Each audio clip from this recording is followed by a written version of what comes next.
galera, bom dia, boa tarde, boa noite, onde quer que você esteja escutando. Esse é o 4º episódio do nosso podcast Atualiza Cast. Episódio de hoje, filmes que bugaram a nossa cabeça. Então, professor Rafael, conte aos nossos convidados, aos nossos ouvintes, né, a toda essa grande massa que escuta nosso podcast, qual a grande novidade que nós temos no episódio de hoje? Que é o 4º episódio. Que é o 4º episódio, é isso aí. Tchararara, é acabou. isso. Não.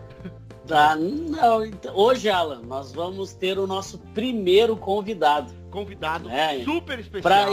Super especial, para aproveitar que agora que também nós estamos na plataforma muito conhecida como YouTube. YouTube, né? É isso aí. Não, os avisos não estamos mais só no SoundCloud, né? Não, no iTunes, também estamos agora nesse tal de YouTube. Mas eu acho que veio para ficar, cara. Essas variações YouTube da internet vieram para ficar, com os programas aí. Tem um, inclusive, ali, cara, chamado Twitter, que é muito interessante. Twitter eu acho que é muito 2009, cara. 2010, assim. Pois é, né? Mas, Alan, então eu vou apresentar ele, né? Vindo das longínquas terras. Nós tivemos oportunidade, eu acho que, Alan, não podemos dizer isso, um dos 100 melhores historiadores da história de Serafina Correia. Com certeza, sem dúvida. Eu acho que fica nesse rol, né? Eu acho que a gente pode fazer isso. É que assim, tu não, é um pouco não mais... sei se a gente tá esquecendo alguém, mas eu acho que entre os 100 a gente consegue ficar. Com certeza. Claro, se tu contar a Dona Leontina, talvez fique 101º, mas eu não gosto da historiadora Leontina, então 100 melhor. Mas eu acho que ela é de casca, cara. Bom, mas enfim. Pois é. Então, né, hoje o nosso convidado é também professor, para variar, porque nós somos aqui uma corporação muito fechada, né? Andrews Luiz Bianchi. Bom dia, boa tarde, boa noite, Andrews. Boa noite, queridos amigos. É um prazer participar com vocês desse podcast, uma iniciativa incrível.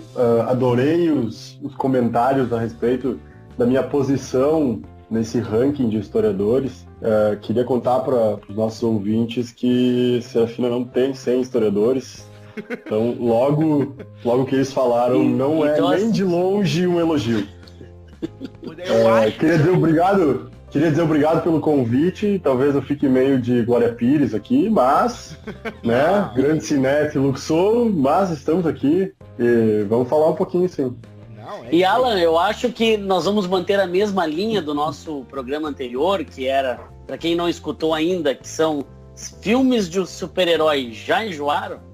Nós não somos especialistas em filmes, nós gostamos de falar isso, que é o que nós fazemos aqui. Falamos sobre coisas que a gente acha importante. Exatamente. Mas já enjoaram. Né? Mas já enjoaram, né? Entramos nessa discussão aí. Tá enjoando. Acho que não passa muitos mais filmes até a galera... São todos lançamentos do próximo ano, né? Tá, mas assim, daí a galera abraça já era. Pra você que quer se interessar por essa conversa, se filme de super-heróis já enjoaram ou não, acesse youtube.com/Isso Cai na Prova. Lá você vai ter uma playlist chamada Atualiza Cast, né? E você vai poder, a partir de agora, também encontrar os episódios semanais no YouTube. Além disso, né, o nosso bom e velho Som do Cloud, ou SoundCloud, né? E também teremos a Atualiza Cast no iTunes. Então, olha... Está lá com os programas, é só assinar o podcast, assine, né? o feed, vai atrás, quer mandar mensagem, manda mensagem, deixa mensagem lá, comentários, dicas, sempre são bem-vindos. Então, como o professor Rafael falou, hoje nós vamos manter essa mesma linha, né, que a gente fez no nosso último episódio, né, e o tema de hoje surgiu numa conversa, né, Rafael, tava vendo um filme legal, e olha, esse filme eu gostei por causa disso aí, cara, foi aquela mind-blowing, ou explosão de cabeça, né, então a gente se motivou a falar de filmes que geram essa reação, né? Que vão bagunçar a nossa cabeça, que vão bugar, que vão travar o Nintendo, né? Que vão fazer com que a gente pense. Sabe aquele filme que você... E aí a gente usou filme, mas também vamos falar de séries, vamos falar de outras coisas, né? Aqui, todos os nossos convidados são livres, né? Pra falar do que quiser. No máximo a gente corta, né? Então, isso aí. Hoje, pra iniciar... Então, né, nada mais justo do que começar com o nosso convidado, o nosso convidado, né? Vote Andrews para vereador de Serafina. Vereador de Serafina, tá? Andrews, tá? Fazendo a pergunta título, Que filme bagunçou ou bugou a tua cabeça ultimamente? E aí, lembra, você pode falar de filme, série, jogo, né? The Last of Us, cara. Pô, depois eu falo na minha vez. Tô jogando agora, cara. Tô jogando ele nesse momento. Ah, enquanto tu fala, então quer dizer que o nosso podcast é menos importante que o jogo de uma franquia internacional vendido. Não, eu pausei. Tão pouco quanto, eu acho. Andrews, por favor, tenha bondade. Bom, vários filmes já bugaram minha mente. Acho que a última vez que minha mente foi bugada, assim, que eu acho muito legal, que foi lançado, foi o Black Mirror. Eu acho que foi sensacional, a série é muito, muito foda. A gente pode falar palavrão aqui? A gente já começou bugando o negócio, é isso? Nós vamos falar de filme e tu já largou uma série, muito bem. Não, ele me falou de série, eu falei de série. Tá, não, é que foi a última coisa que eu assisti. Acho que é sensacional, vamos deixar Black Mirror para um bloco posterior. Não, eu acho que começar. Pode começar pelo Black Mirror. Vamos começar pelo Black Mirror. O que eu acho foda no Black Mirror é que ele tem uma pegada muito foda, que ele te tira do teu lugar, né? Ele te mostra uma tecnologia possível ou não tão distante. Ele te bota numa sociedade dessa mesma forma, em que tu possivelmente vai estar aqui alguns anos. Aí ele te enlouquece, ele mostra um terror ou mostra algo superlativo, e aí ele te devolve pro mundo atual, assim, pensando, caralho, eu tô próximo de viver isso. E acho que aquele episódio das redes sociais são gritantes, assim, cara. Eu tive vontade de jogar meu celular fora. Eu só não joguei meu celular fora porque eu sabia que vocês iam me convidar no podcast. Exatamente. Sabe, Andrews e Rafael, esse episódio, na escola, nós tivemos, aqui no estado do Rio Grande do Sul, a gente, né, tá passando por um problema de paralisações, né, todo o Brasil são assim, né, então nós estávamos passando por uma greve em que tínhamos muito poucos alunos na escola, então a gente fez uma atividade especial, a gente transmitiu esse episódio do Black Mirror para fazer um trabalho, justamente, e o episódio escolhido entre os professores que estavam ali, né, foi justamente esse, o primeiro episódio da terceira temporada, que fala sobre a ação das redes sociais, né? E aí a gente fez uma discussão, e assim, dos pequenos, sexto ano até o nono, assim, sabe? Com a galerinha que tava lá, muito legal. A galera mesmo consegue perceber o quanto eles estão cada vez mais vidrados nesses espelhos negros. Pra você que tá em casa que não entende a referência, o Black Mirror ou o espelho negro é a tela do seu smartphone, é o monitor do seu computador, é a TV, né? A sua televisão de LED ou de plasma, né? Enquanto tá desligada, é aquilo que reflete, né? Então, a galera consegue perceber muito bem a dependência, né? Que isso gera e como a gente tá conectado. E aí eles até Tô pra te dizer que eu não tinha entendido a analogia do Black Mirror com a... É incrível, né? Quando tu desliga a TV, tu te enxerga ali, sabe? O Black Mirror faz isso com a TV ligada, né? Isso é sensacional. É uma série muito forte. Agora, cara. Precisou de 3 temporadas. E eu acho legal. Eu acho legal que esse é um seriado que ele não tem uma sequência lógica, né? Tu pode assistir os episódios de maneira dispersa, que não tem nenhum problema. E ele trata desde questões políticas, jornalísticas atuais, até o desenvolvimento da tecnologia para o nível da mente, ao quanto a gente usa a rede social e até o que a gente vai fazer um dia no futuro com a extinção de um animal, sabe? É sensacional, assim, é muito foda, a ponto de mostrar o quanto a tecnologia influencia na nossa vida e o quanto ela pode nos controlar, né? E eu acho que o legal, Andrews, colaborando, é que tu não precisa ver em sequência, ele não é uma série, né, que nem, vamos dizer assim, onde tem uma sucessão dos episódios que tem a ver com a mesma história, os mesmos personagens. Tu pode ver que cada episódio assim. Ele é independente. Eu também fui vendo conforme o assunto, né? Vou ver esse aqui hoje, né? Então não tem uma necessidade de ver em ordem, né, cronológica ali, do episódio 1 da temporada 1 até o último episódio da terceira temporada. Tu pode ir vendo solto. Vou ver um episódio hoje, que esse aqui eu não vi ainda. Né? Eu acho que ele também agrega e cada um tem uma abordagem bem diferente sobre esse mundo futurista, possível, fantástico, seja lá como a gente quer imaginar isso. Essa última temporada ela foi muito criticada, até porque ela é uma produção em parceria com a Netflix, então vai ter sempre... Paga pra eles, né? Exato, e vai ter sempre a galera, era bom enquanto era antes, eu era fã enquanto... Ai, como tem gente chata nesse mundo. Mas aí eu tenho algumas críticas a alguns episódios, a estrutura, não ao conteúdo do Black Mirror, principalmente dessa terceira episódio, mas tem alguns episódios na segunda temporada, por exemplo, que são arrastados e que eles parecem não conseguir desenvolver da mesma maneira, né? Tu tem episódio desse... Tu diz na terceira temporada. Na terceira, na segunda também, entendeu? Então, pra mim não é um problema da TV, não. Pra mim é o problema seguinte, não tem uma sequência. Cada episódio ele é fechadinho, começo, meio, fim, tem uma ideia pra ser ouvido, ali depende que o roteirista esteja a todo gás, a todo vapor, porque é escrito a uma mão, o cara vai lá, o cara vai escrever, e o diretor do episódio, porque essa série tem, às vezes, cada episódio tem um diretor diferente, o cara tem que estar comprando a paranoia do roteirista ali, entendeu? Então tem alguns episódios, aquele episódio, por exemplo, da primeira temporada, eu acho que a mulher, né, cria um autômato, cria um ser humano através das memórias. Aquele ali. Aquele episódio, ele é legal, ele tem uma mensagem, mas ele é meio arrastado, parece que ele não entrega de uma maneira simplificada, né? Eu entendo até o que eles estão querendo como narrativa, o que eles estão querendo mostrar, é agonia, né? Como pro personagem não faz diferença, e para outro existe uma dependência, é aquilo, eu quero enquanto falta, agora que eu consigo, eu já não quero mais tanto assim, isso me assusta, sabe? Mas o episódio em si eu não gosto muito daquele episódio. Em compensação... Mas vamos pensar o primeiro, cara. O primeiro que é o hino nacional, aquele... Isso. Não, aquele episódio, e aí o cara pensa como é que ninguém pensou nisso antes. Aquilo até é um problema, né, cara? Né? Como é que ninguém pensou nisso antes, sabe? Eu quero largar uma bomba isso aí, cara. Vou dizer o seguinte, pra quem tá nos assistindo, eu já ia ir nessa, né?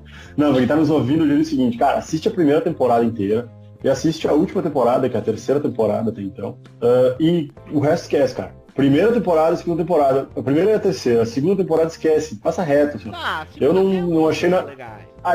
Eu achei nem perto dos pés. E pra mim, a melhor temporada é a terceira. É a melhor. Eu acho a primeira. Eu acho que o primeiro episódio, ele é sensacional, ele é surreal, ele abre, literalmente explode tua cabeça. Pé na porta. E aí depois os outros, eles não correspondem ao primeiro. E aí na terceira temporada foi quando eu tive reações parecidas, assim, em que eu fiquei abismado, chocado, com vontade de jogar meu celular fora. São Junipero, né? Nossa, Junipero é sensacional, né, cara? Todo mundo fala, mas eu não gosto dele. Eu acho ele legal, mas ele tem pra mim alguns problemas. Achei sensacional, cara. Assim, foi o último episódio que eu assisti, cara. Pra mim o melhor episódio é o terceiro episódio da primeira temporada, White Bear. Pra mim, cara, foi o episódio que eu apresentei a série pro Rafael. Eu falei, Rafael, tô vendo uma série massa, abre a Netflix aí. Né, essa não é da segunda temporada? Qual episódio é esse, primeiro, cara? É o White Bear, como é que é o painótipo, é o sistema Não, mas é o da segunda temporada, cara. É o da segunda ou é do primeiro? Segundo episódio da segunda temporada. Então, Andrews, eu tô com a lista aqui. Como que a segunda temporada é ruim, cara? Você tem o melhor episódio de toda a série? Esse é muito bom, porque esse também esse foi o que o Alan me apresentou a série mesmo. No caso, uma pessoa que cometeu um crime, né? Tu não sabe disso, ela acorda sem memória e ela tá do nada, vamos fazer o roteiro. Uma pessoa acorda, tu tá perdida junto com a pessoa, tu não sabe o que aconteceu, ela tá perdida, ela não se lembra quem que ela é. Na TV tem um símbolo estranho de um coelho branco, né? Desculpa, de um urso branco, né? Ali um símbolo e tu tá descobrindo a série. Que episódio. Quando ela sai da casa, ela vê que de longe, assim, tem umas pessoas que ela não consegue ver, quando ela chega perto, ela foge. Então ela tá perdida, tá saindo da casa, quando vê, ela vê um monte de pessoas. E naquele momento, tu fica do lado dela. Tu tá descobrindo a cena, o seriado, pelos olhos. Tu cria... E aí tu cria uma empatia com aquela mulher que tá sendo perseguida, né? E aí tu tem... é da segunda temporada. É da segunda temporada. Eu pensei que era da primeira. Não, verdade. Esquece o que eu falei. Alan, edita o áudio, corta o que eu falei. Não, vamos Mas eu vou salvar só esse episódio da segunda temporada. Esse episódio é excelente, pra mim é o melhor. Mas é o único que eu vou salvar. É o que eu gosto. E aí, no caso, o que acontece? Ela começa a perceber que essas pessoas que estão olhando estão sempre com o celular na mão, meio que filmando ela e não falam com ela. Quando ela chega pra interagir com alguém, eles saem, não podem falar. E aí, do nada, é cena louca. Vem uns caras com uma máscara de Jason, uma máscara de um coelho, com uns tacos de beisebol, com uma motosserra atrás dela. E aí tu tem uma mulher que, vou te ajudar aqui, vem cá. E aí é loucura. Aí o seriado acelera. E tu não tá entendendo nada. E ela não tá entendendo nada. A atriz, inclusive, é muito boa. Ela mostra, assim, que ela não tá entendendo nada. Ela tá sendo perseguida. E tem uma galera que quer matar. E aí vai se desenvolvendo. Ela tem que chegar lá no lugar. A gente vai dar o spoiler. A gente esqueceu de avisar, mas acho que não precisa. Sim, haverão spoilers de tudo que a gente falar. Então, sim, vamos catar. O negócio já faz 4 anos. Então, no Quem final, queria ver já descobre viu. o quê? Que essa mulher, na verdade, ela cometeu um assassinato. Ela, junto com o namorado dela, assassinaram uma criança. Era a criança que ela via nas fotos, na casinha que ela tava. E ela não se lembrava. E durante o assassinato, eles gravaram o vídeo. Ela, que cometeu o assassinato junto com o namorado, foram presos. O namorado dela se suicidou na cadeia, né? E ela tá tipo numa colônia prisional, um parque de diversões de prisão.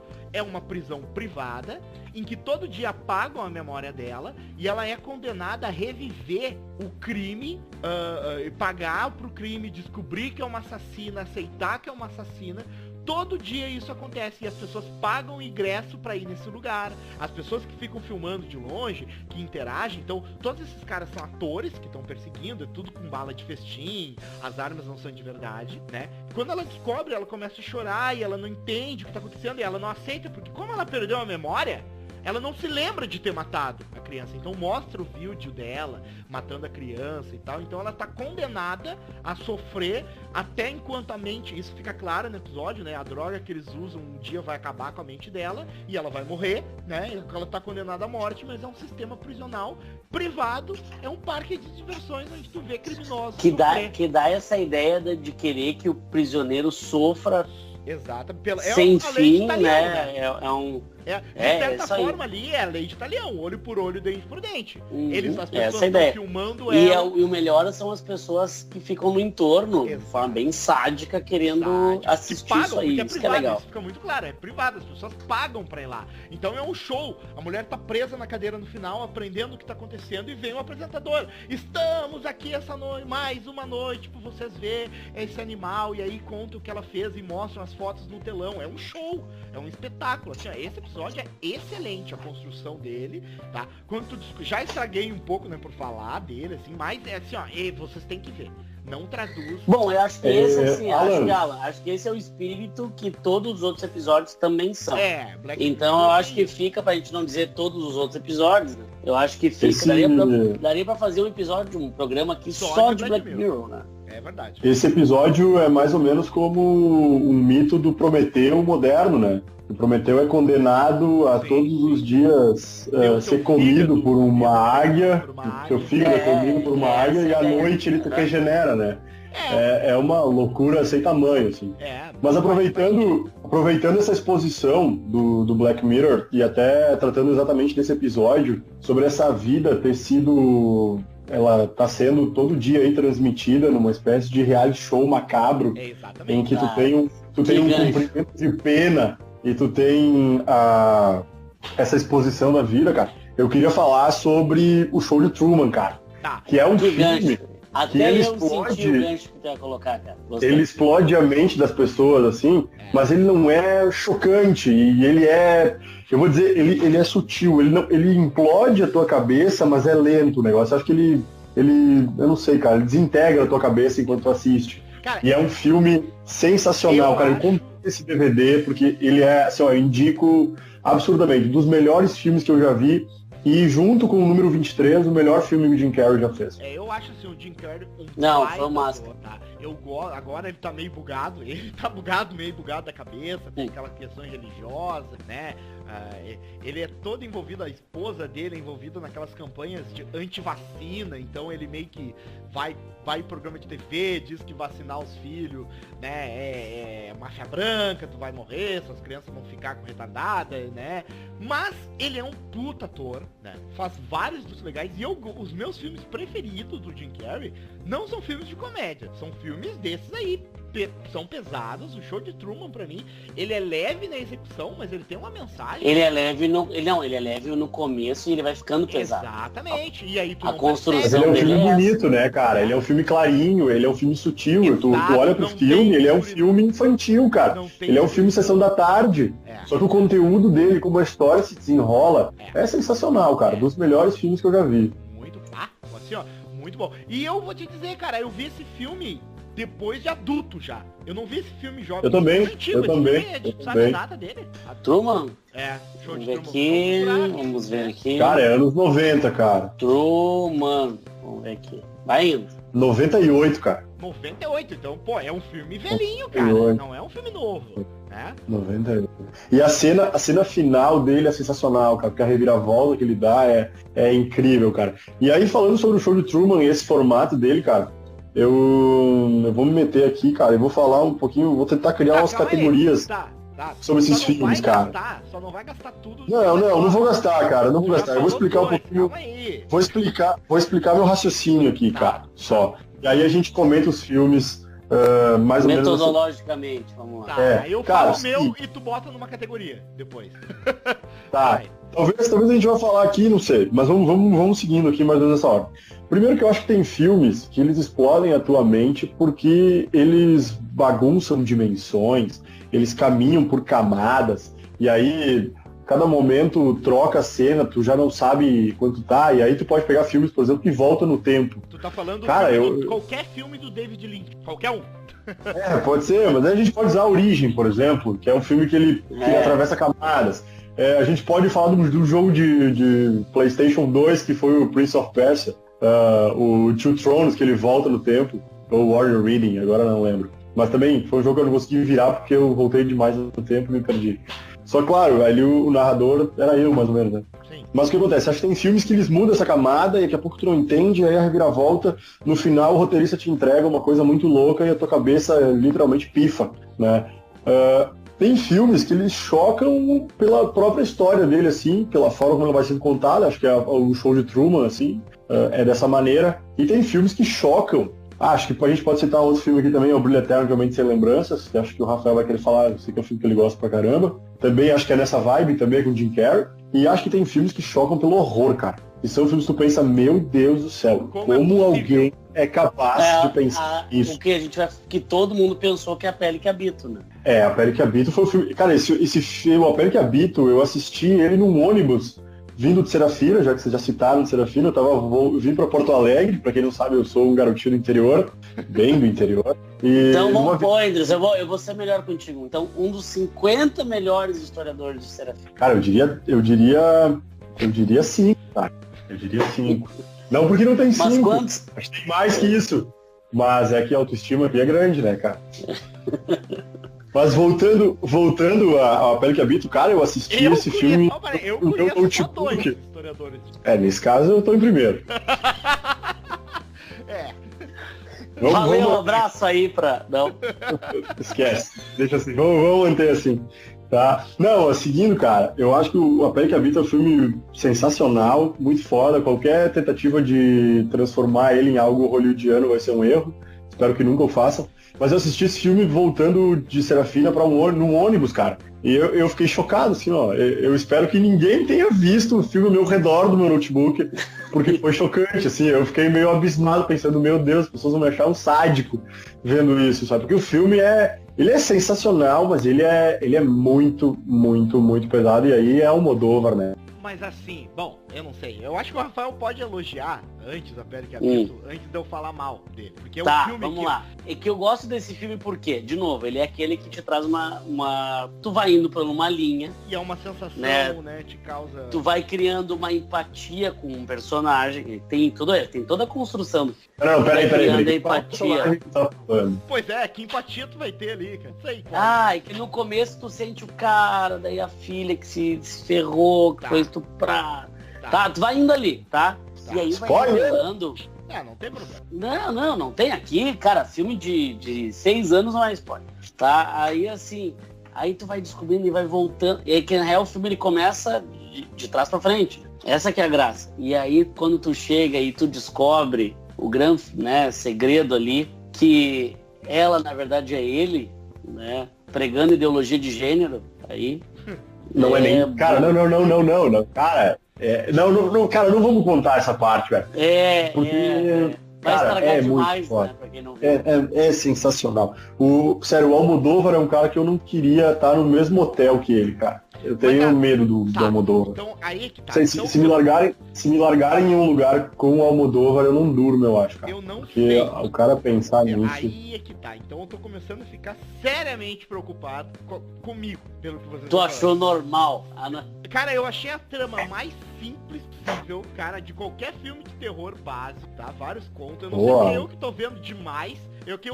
O Rafael já me definiu muito bem, cara. Eu vou muito fundo na internet. De vez em quando eu trago umas informações, mostro uns sites, mostro uns negocinhos pro Rafael ali que até né? O Alan acha isso normal porque ele cresceu em Canoas, cara.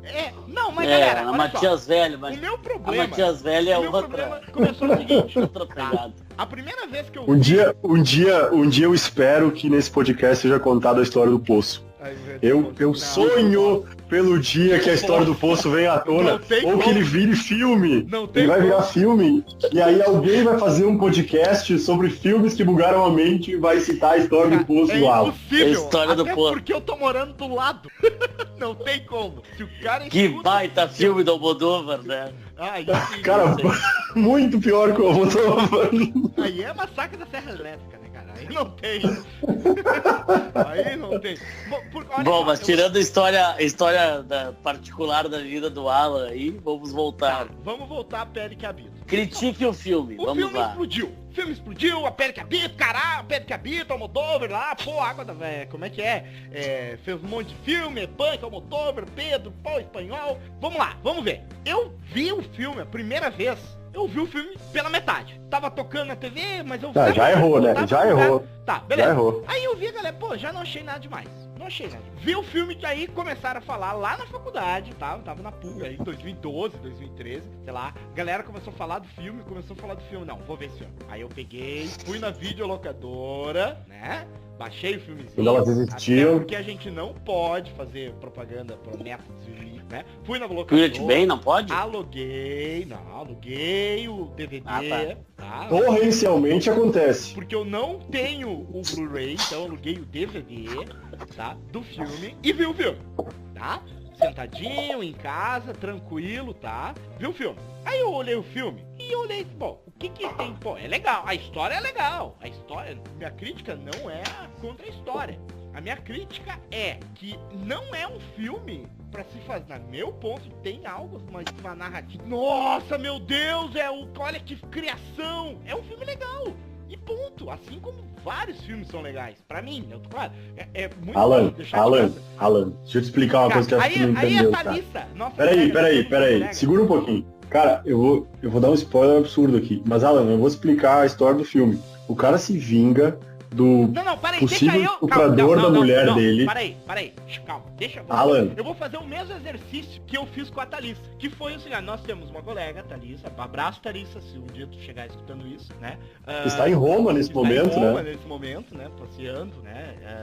A Thalissa veio, né? Esse filme, não sei o que, Alan tá viajando e tu não entendeu o filme direito. E aí eu falei, então deixa eu falar o que eu entendi do filme. E aí eu posso falhar em alguma parte porque eu me lembro, eu vi poucas vezes, eu vi 3 vezes esse filme. Eu vi 2,5 se tu contar. Porque eu vi a primeira vez, né, pela metade, aí todo mundo tava falando legal. Eu vi a segunda vez, não achei nada demais. Todo mundo tava me xingando, falando, Alan, tá errado. Aí eu vi o filme de novo. Não devo ter entendido esse filme. né? Ou se o filme não tá me tocando em algum ponto, sei lá. É a história de um médico, né? Que tem uma filha, e essa filha... E é o Antônio Bandeiras. Que é o Antônio Bandeiras, muito ator. Lindo. Mais ou menos. É gato. Já foi, já... É gato. Tu sabe onde gato. eu gosto? Só um parênteses, onde que eu gostei muito da atuação do Antônio Bandeiras, cara. No filme dos Mercenários, que ele faz um louco, um psicopata, tipo... Achei que tu ia dizer o Zorro. Não sou tão velho assim. Pô, Não, que ele faz, Zorro, cara. ele faz tipo um mercenário fim de carreira, que azarado, que morreu o grupo todo, e ele tá mega bugado da cabeça, e é louco, e ele pula, e ele canta, e ele dança.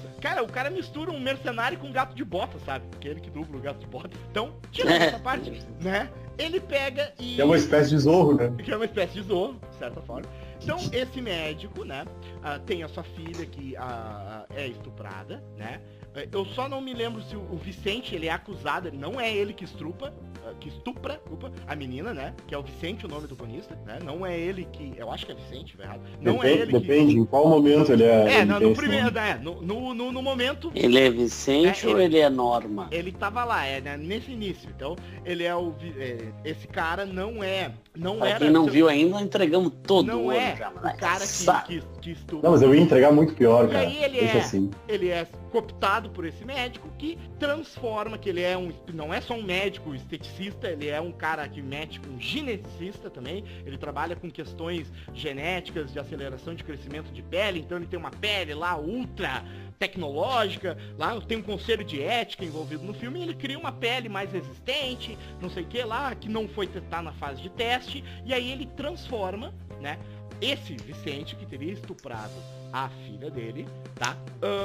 Faz uma plástica e transforma com as características de uma mulher, da ex-mulher dele, que tinha sofrido um acidente de queimadura. Até por isso que ele desenvolve essa pele nova, que é pra transferir pra mulher dele, tá? E aí vai se desenrolando o filme, ele faz a mudança de sexo no cara, o cara vai se transformando numa outra mulher, e aí o filme vai se construindo, tu vai vendo que esse Vicente, ele já era, né, já tinha, gente, sei lá, já era homossexual, já tinha, né, ele não se relacionava com outros homens, ele tinha atender. A mãe e a irmã trabalhavam numa loja de roupa, então ele botava de vez em quando vestidos, né, tinha os vestidos que ele mais gostava e tal, e aí vai se desenvolvendo o filme. É isso. Não, cara, o filme é o seguinte, velho. Se não for o filme, isso, cara... a minha visão do filme é o seguinte, o cara se vinga de um possível, que não é o fato que aconteceu, de um possível estuprador da filha dele, e aí pra isso, calma. Não, beleza, mas o cara vai se vingar do estuprador, então ele sequestra ele, tranca ele, transforma ele em mulher, ou seja, ele vai literalmente fazer cirurgias que vão transformar esse cara em mulher, Sim. Transforma ela em algo que ele vai seguidamente, literalmente, pelo menos foi o que eu entendi, Sim. Estuprar essa mulher, Sim. sabe? Só que e o quando ele problema é que mantém ele ela em tá cárcere. O problema, e aí entenda a palavra... E ele se apaixona. Entre aspas. Que ele se apaixona. E ela se Eu acho que essa Mas parte que... Acho que Mas essa Alan, parte que... Alan, sério, Helena Anaya, cara, essa atriz espanhola que fez esse filme, ela é linda demais. Eu não tô criticando, eu já falei, pra mim, até a empregada lá, que tem uma família, que ele tem um irmão problemático, e aí tu tem a empregada que no final tu descobre que é a possível mãe dele, né? Que era que o pai tinha já. O Almodóvar é isso, né? O pai havia se relacionado e atacado a empregada, que criou ele, que na verdade era mãe, e que tinha um irmão que era meio louco, e que vai lá e estupra, no caso, o Vicente, que agora é Norma, alguma coisa assim. Mas galera, na boa, como é tipo assim, tá? Não vou dizer que não é nada demais, é uma baita história, mas não é uma coisa assim, nossa, meu Deus. Quem que gosta de ler literatura de terror, tá acostumado com os livros de Stephen King, isso aí é terça-feira, galera. Tu tem coisa muito pior, entendeu? Eu não sei, cara. Eu achei. Tu tem psicologicamente falando. De terror. Tem toda a construção, também achei. Psicologicamente falando, eu achei muito foda. Eu acho o Pele que Habita um filme superestimado. Ele é bom. Ele só não é a melhor coisa de todo mundo, sabe? Ele é bom, ponto. Bom, né? Mas vamos passar pra outro. Ele nunca vai esperar um Velozes e Furiosos. Nunca. Ainda mais o 8. Agora tá... Cara, Velozes e Furiosos... Jamais. Sério, não vai acabar. Não vai. Tipo assim, só quando... Podia ter uma sequência, assim, interminável de um filme desses que explodem a mente, né? Tipo, imagine a Pele que Habita o 8. Mas ou, sei lá, não tem. não sei, A Origem 8. O A Ia ser Origem legal, também é cara. um filme que eu acho que ele é meio cretino. Vamos falar da origem. A Origem eu acho que é um filme que é bem cretino. Ele dá umas Ô, Alan. roubadas de vez em quando. Tá, ele Alan, é que bom. filme tu gostou, Alan? eu Que posso dar filme uma tu de gostou, babaca Alan? agora? Só um pouquinho. O Alan é diferentão. Posso Pô, Alan. dar uma de babaca agora? Eles estavam gravando Velozes e Furiosos 8 quando eu tava em lua de mel em Cuba. Olha, ó. Vou dar uma de babaca agora. Momento Vou dar uma de turista babaca. babaca, ó. Vou dar uma de babaca agora. Ainda bem que a Paloma não te trocou pelo The Rock, né, meu? É, eles estavam... Eu lembro Toreto! que tinha- Dá-me, Toreto!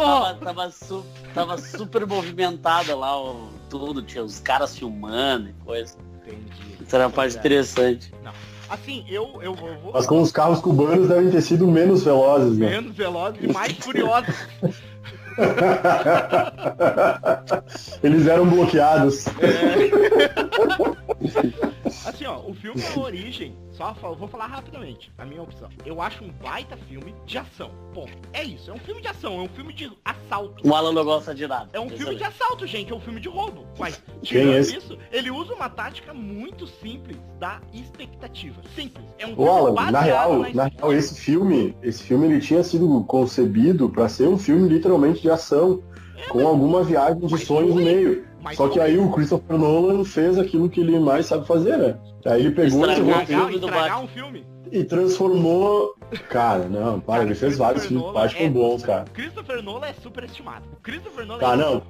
o gênio Não vou tá no aceitar, irmão cara, dele. não vou Tá aceitar. no irmão, né? O irmão do Christopher Nolan é o top, que é o cara que é o roteirista do Westworld, que é o cara que é o roteirista do Interstellar, que é o cara que é o roteirista de um monte de filme top que todos os filmes que o Nolan faz sozinho, sem o irmão dele, são uma bosta. Todos. Não, eu não vou criticar a origem, cara. Eu tenho um apartamento financiado, cara. Eu não vou criticar o Cara, Christopher tu Nolan. sabe o que me emputeceu? Eu não cheguei tão longe pra falar mal do cara. E eu achei a origem sensacional. Tu sabe o que me emputeceu no filme da Origem, cara? É a porra do joguinho do Mind Blowing lá, do peãozinho. Cai ou não cai? Cai ou não cai? No final, Mas essa é a viagem, né, cara? Essa é a viagem. Não é, sabe por quê? Porque ele Não, faz essa é a uma sacada, narrativa. né, cara? Não, ele faz uma narrativa do início ao fim com um objetivo muito simples. O principal, tá? Está sendo atormentado, está seguido, ele tem que... Tu compra a ideia do personagem. Galera, é a mesma coisa que tu dizer o seguinte, ó, no final era todo filme, toda série que fala, se o peão cai, desculpa, tudo isso que vocês viram aqui, ó, é só um sonho. Não adianta vocês pensar algo diferente, é só um sonho. Mas É só ele um não sonho. cai. Não, tu não vê. Aí que tá, o peão tá girando e corta a cena. Essa Mas aí é fé, né, meu querido? Não, Aí mas é para tudo aí. Não, explica, assim. a fé nesse quesito, nesse filme não entra fé. Não, mas aí é fé, cara. Aí o Christopher Nolan tá te dizendo, velho, escolhe o final. Não, E é por isso que o cara é foda, não, entendeu? mas É por isso que o cara é Cara, foda. mas isso tá entendendo que como um roteiro, Entregando o final. isso como roteiro é lavar as mãos.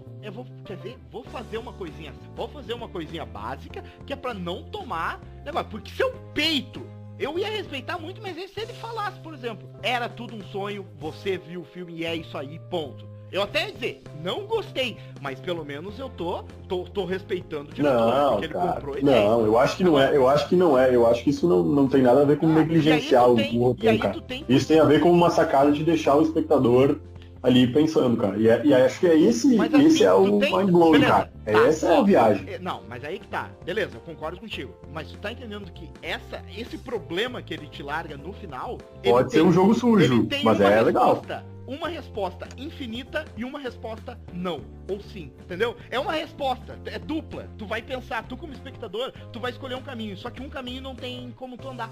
Porque era tudo um sonho, ponto. Tudo Não, poderia só ter explicando pro acontecido. pessoal que talvez não tenha assistido, Como não? esse peão era usado para que o Leonardo DiCaprio ele soubesse que ele estava vendo a realidade ou o sonho. Porque no sonho ele conseguia viver com a mulher dele, só que ele entrava em camadas, tipo, ele no sonho dormia e entrava em outro sonho. Por isso é Inception, em inglês o nome faz muito mais sentido, né? Sim. Do que a Sim. origem. E aí esse peão era usado para saber se aquilo era real ou se aquilo era um sonho, porque no sonho o peão nunca parava de girar. E na realidade o peão caía. E esse era o segredo dele, era como ele sabia em que nível ele estava. Sim. Só que no fim, o peão ele simplesmente está girando e ele dá uma cambaleada, mas ele volta e a cena corta. E essa é a história. E é por isso que eu vou defender o Christopher Nolan. Porque ele melhorou muito o filme, pelo que eu havia lido sobre ele. Ele melhorou muito o filme, e eu acho muito foda. E até os filmes do Batman dele eu acho foda. Não. Mas eu sou suspeito, porque eu achei. Batman não é bom. Eu achei Nós discutimos a gente discutiu isso semana passada. Cara, tu vai ter uma surpresa. Escuta o podcast. O Batman, a gente chegou à conclusão que é uma... Não, cara, mas eu também não sou. Tá. Eu sou suspeito. Não, e a gente chegou... E aí eu gostei do Batman e Robin de 97, cara. Tá, eu era criança, cara. Eu gostei do Batman e Robin de 97, lá com... Do Schumacher? O bate com bate-peitos e bate-cartão? Isso, com bate mamilos. Eu era criança, velho. Bate-mamilos. Meu, para com isso, cara. Não ri de mim, tá? Tá, mas a gente já falou disso. Tá, ok. O Alan não gostou porque não gosta de nenhum filme. Não, tem vários que eu gosto. Eu só não gosto. Não, a gente já viu. Lembrando lá, eu sou um cara que não gosta de nada. Eu sou um cara que gosta de todos os filmes. Acho que o único filme que eu literalmente odiei, cara, foi o filme do Renato Russo. Puxa, não vi esse, cara. Foi uma merda. Foi o único filme que fez pensar por que eu ainda estou aqui no cinema. Tá, mas tipo assim, ó. Sério. Me responde. Foi o único filme. Dos outros eu gostei de todos, cara. Me responde do fundo do coração. Tu foi com alguma expectativa pra esse filme? Fui, cara. Eu muito Legião Urbana, cara. Aquele filme abriu minha mente, cara. Ele não explodiu, ele abriu minha mente. Legião é uma merda. Eu descobri a partir dali. O Piangers, um radialista aqui da região sul do estado, né? Ele tem a melhor frase sobre a Legião Urbana, tá? Legião Urbana até que é legal. O problema são os... Tem umas coisas legais.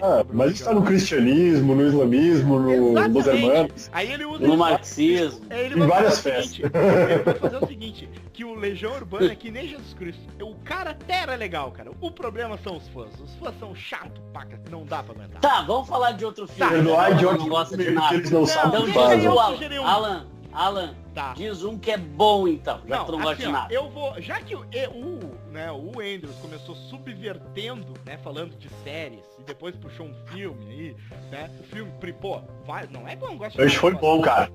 Foi bom, cara. Eu falei que o filme lá, os filmes do Jim Carrey, né, são filmes excepcionais. O Máscara? Que eu acho legal. Pô, também, o Máscara é legal. Baita filme de comédia. Tem eu indiquei semana passada. Tem a Cameron Diaz. Eu queria, tá? No auge. Né? Eu queria indicar o primeiro filme, né? Que eu vi, eu acho, não foi no cinema, tá? Não foi quando logo que saí, tá? E eu já vi quando eu já tava maiorzinho ali, eu devia ter uns 14, 15 anos, e que eu não entendia várias coisas que estavam ali, e que toda vez que eu vejo esse filme, pra mim ele continua bom, tá? Que foi Matrix, tá?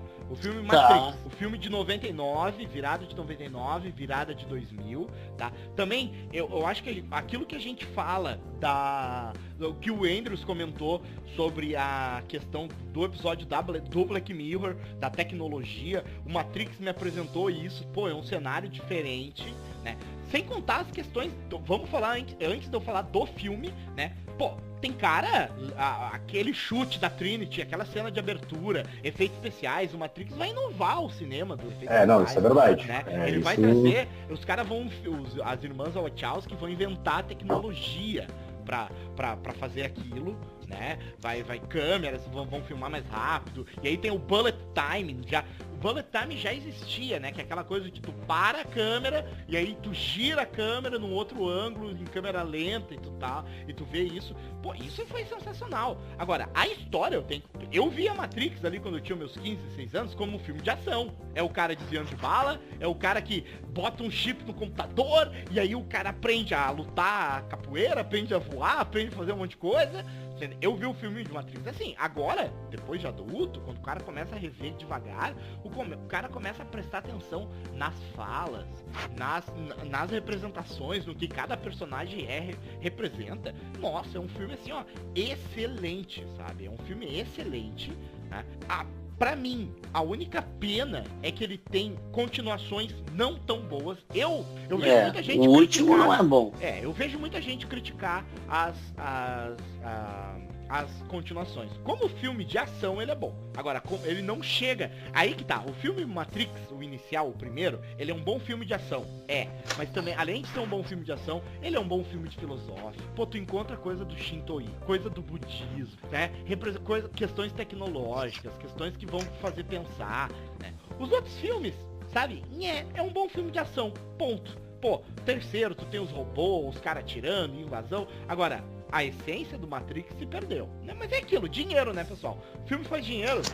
Pô, esse filme fez dinheiro. Eu vou dar uma de Alan aqui, cara, e vou dizer, é verdade. É verdade. Pra mim, o segundo e o terceiro... O primeiro filme legal, mas assim, ó... o primeiro é muito foda. E eu fui entender isso depois de ver adulto, cara. Quando eu vi lá, eu vi em VHS esse filme, em 99, 2000. VHS. Cara, eu tinha 8 anos de idade, cara.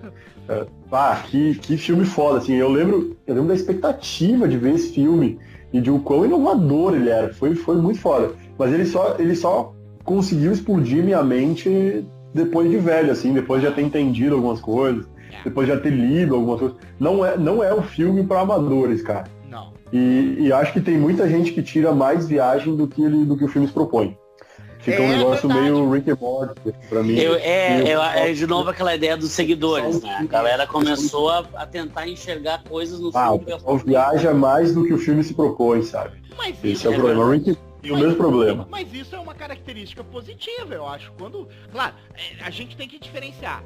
Seguinte, o filme deixa margem pra isso. Se o filme deixa margem, beleza. Tu pode, sabe, derivar o pensamento o quanto quiser. Agora, quando o negócio não é legal mesmo, que é tipo assim, olha, galera, não tem como dar margem pra isso acontecer e vocês estão viajando. Aí tem que ser pensado. O Matrix, ele deixa algumas margens, algumas possibilidades. Será que aquela Matrix que a gente vê já não tá dentro de outra Matrix?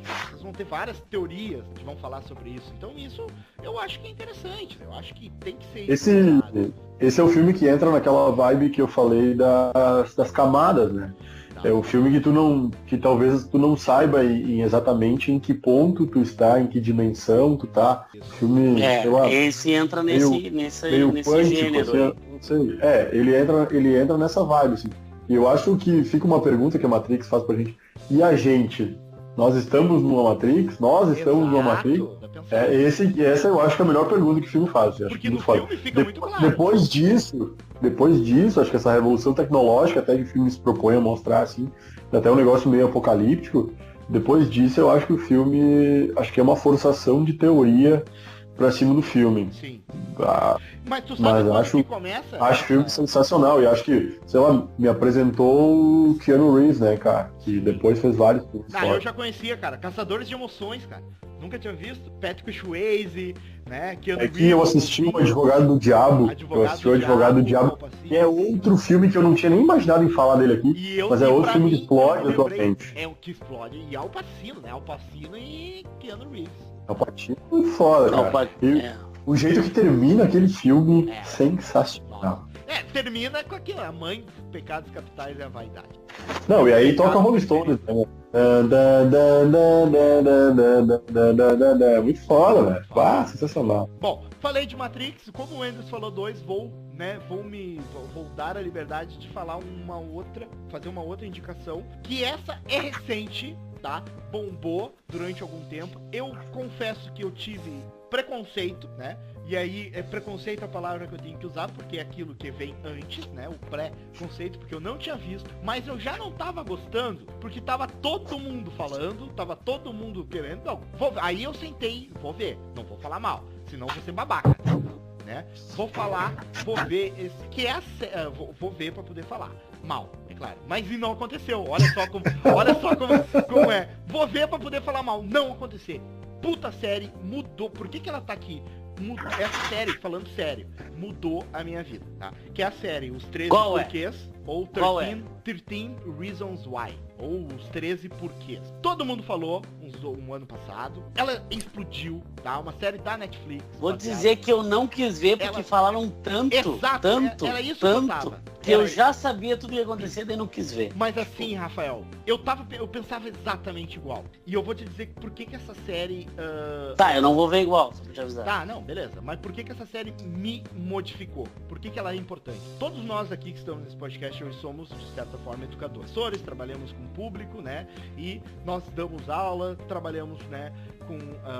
Temos alunos. Essa série me deixou em vários pontos, tá? Os 13 porquês pra quem é de outro planeta e não ouviu falar dessa série, porque pode não ter ouvido falar de Matrix, mas os 13 porquês tu ouviu falar, né? É uma menina, Hannah Baker, tá? Que ela comete o suicídio e ela deixa gravada 13 fitas, né? Pra cada pessoa que ela julga, né? Ter sido uma das razões por que ela se matou. Então, tu é o número 1. Ela vai te dizer o que tu fez, ela vai contar uma história nessa fita. Tu escuta, quando terminar, ela diz o nome da próxima fita, tu pega essas fitas e passa pra outra. Tu acompanha essa história no ponto de vista do Clay, um menino que ele tem um TDAH, ele tem um certo déficit, alguém ali, tá? Eu não me lembro, ele tinha. Acho que ele só é honesto. Não, mas ele tem, porque ele toma um medicamento, ele faz um tratamento, isso fica claro, né, no começo da série. Em alguns momentos, tu tem tomado teus remédios, tá? Eu só não sei se é por causa do trauma, mas pelo que fica claro, ele já tomava isso há algum tempo. Porque, tu tá tendo crises de novo, então ele já tinha isso quando ele era mais jovem, e agora ele tá tomando um outro tipo de medicamento. Mas tu vê que ele tem algum laudo, tá? Mas tu fica sabendo a história através dele. É um esquisito. Isso, esquisito. Se a gente for bully, a gente chama de... Tá? Nós vamos na linha do filme, assim, pra fazer a pessoa se matar. Então, ele pega e fica sabendo. E aí ele começa a que baita spoiler, né? Ele começa a construir isso acontece no começo do filme. A narrativa. Tá certo. Tá? Começa a narrativa de forma que tu quer saber o que cada personagem que ele te apresenta fez para protagonista. Essa é a trama básica. O problema é o seguinte: se fosse isso, essa série pra mim, eu ia estar fazendo o mesmo comentário que eu fiz para aqueles filmes lá, né, pra Origem ou pra, né, eu ia fazer pra esse filme. É superestimado. O problema não é. O problema é que mostra, por exemplo, vários pontos discutíveis na nossa sociedade, principalmente para nós como educadores. Primeiro, a questão que várias pessoas tiveram a oportunidade durante né? E aí a série te mostra isso, de falar e de intervir. E aí daqui a pouco a série te destrói, dizendo o seguinte: olha, infelizmente a ação foi dela, ninguém poderia ter tomado aquela ação. E aí vai entrando outras narrativas, né? Tem gente que tá negando o fato: não, eu não tive nada a ver com isso. Não, mas teve. Coisas que a gente acha minimamente, tá, que não são importantes. E aí, depois que eu vi essa série, eu fui atrás de informação e eu vi que, por exemplo, os institutos de psiquiatria e de coisa, não se pode falar abertamente, né, mostrar a cena. E a série é muito criticada porque ela mostra uma... É um tabu, né? É um tabu. Não é um tabu. Tu tem lá o livro do sofrimento do jovem Werther, lá, que foi lançado pelo Goethe, lá no século XIX, eu acho, e que foi comprovado. Tu tem até o efeito Werther, que é o seguinte: a galera, depois que leu o livro, aumentou esporadicamente. Por quê? Porque o livro romanceia. Então os homens que sofriam de amor se matavam e deixavam cartas dizendo como eles... E aí, se tu fosse pegar os textos, era muito parecido no livro. Então o suicídio inspira, né? Isso é um efeito negativo. As galera se sentem, repetem. Isso é fato, isso é cientificamente comprovado. Quando tu mostra, por exemplo, uma tragédia de jornal, pessoas se matando, e aí tu escreve como que fez, por que fez, aumenta sempre o número de suicídio, de suicídio. Não, acho que pode ter uma relação meio propagandista nisso. Mas assim, aproveitando esse gancho do Alan, que eu acho que é uma série sensacional, uma série muito bem feita e que veio em uma hora muito, assim, ela caiu com uma luva numa sociedade que está cada vez mais doente mentalmente, assim. E eu particularmente gostei muito da série. Cara, eu sou professor de ensino médio, lido com adolescentes da idade dos garotos da série, assim. Eu não conseguia não assistir a série e não enxergar meus alunos, cara. Exato. Toda vez que aparecia alguém, eu enxergava... Cara, eu tenho alunos de 14 a 18 anos. Escola. Cara, isso é sensacional, assim, porque eu enxergava neles. Tanto que eu assistia a série, porque tava todo mundo falando sobre o negócio, e lançou, eu falo que ele caiu com uma luva, porque ele, aqui no Brasil... Não sei se exatamente foi um fenômeno mundial, mas aqui no Brasil entrou aquela história da baleia azul. Exato. E logo saiu o 13 Reasons Why. Então foi uma coisa, tipo, cara, durante 2 meses, tudo que se falava em sala de aula era sobre... Em sala de aula não, mas eu digo em salas de professores, ou todo mundo vinha falar sobre suicídio, e muitos amigos que já são pais e que talvez não tenham essa relação toda com adolescentes ou crianças, vinham me perguntar sobre esse negócio da baleia azul e tal. E aí, cara, a série caiu como uma luva, assim. E meus alunos vieram me perguntar e eu não entendia o que eles estavam falando. Eu disse, mas o que é isso aí? Aí eu disse, não, vou ver, acho que não é uma série adolescente, vou assistir esse negócio. Sim. Cara, e eu assisti a série em menos de uma semana. Assim, eu também. Assim, ó. Depois de assistir a série, eu cheguei em todas as minhas salas de aula, sentei com todos eles. Não, cara, eu sentei e fui falar sobre a série. E fui falar com eles sobre isso, cara. Porque assim, ó, acho que é algo que a gente precisa conversar, cara. Acho que a gente vive na era da informação, a gente tem todo o acesso do mundo e a gente tá cada vez mais desconectado das pessoas que são mais próximas da gente, cara. E a gente cria uma aura de sonhar que a vida é perfeita e olhar pro Instagram e achar que a vida é sensacional e que todo mundo vai viver uma vida bela, sem sofrimento. E a gente tá criando uma geração muito fraca, cara, que não sabe sofrer. E todo mundo vai sofrer na vida. Tô fugindo completamente do tema aqui, mas é algo que a gente precisa falar, cara. Acho que é algo muito necessário. Acho que é algo muito necessário. E assim, ó, se tiverem pais nos ouvindo aqui agora, por favor, não deixem de conversar com seus filhos, não só sobre isso, mas sobre todo o tipo de assunto. Vocês não vão suprir em nada da ausência de vocês dando presentes ou, sei lá, promovendo alguma coisa que vocês não fariam com uma conversa. Vocês podem suprir um presente com uma conversa, mas vocês nunca vão suprir uma conversa com um presente.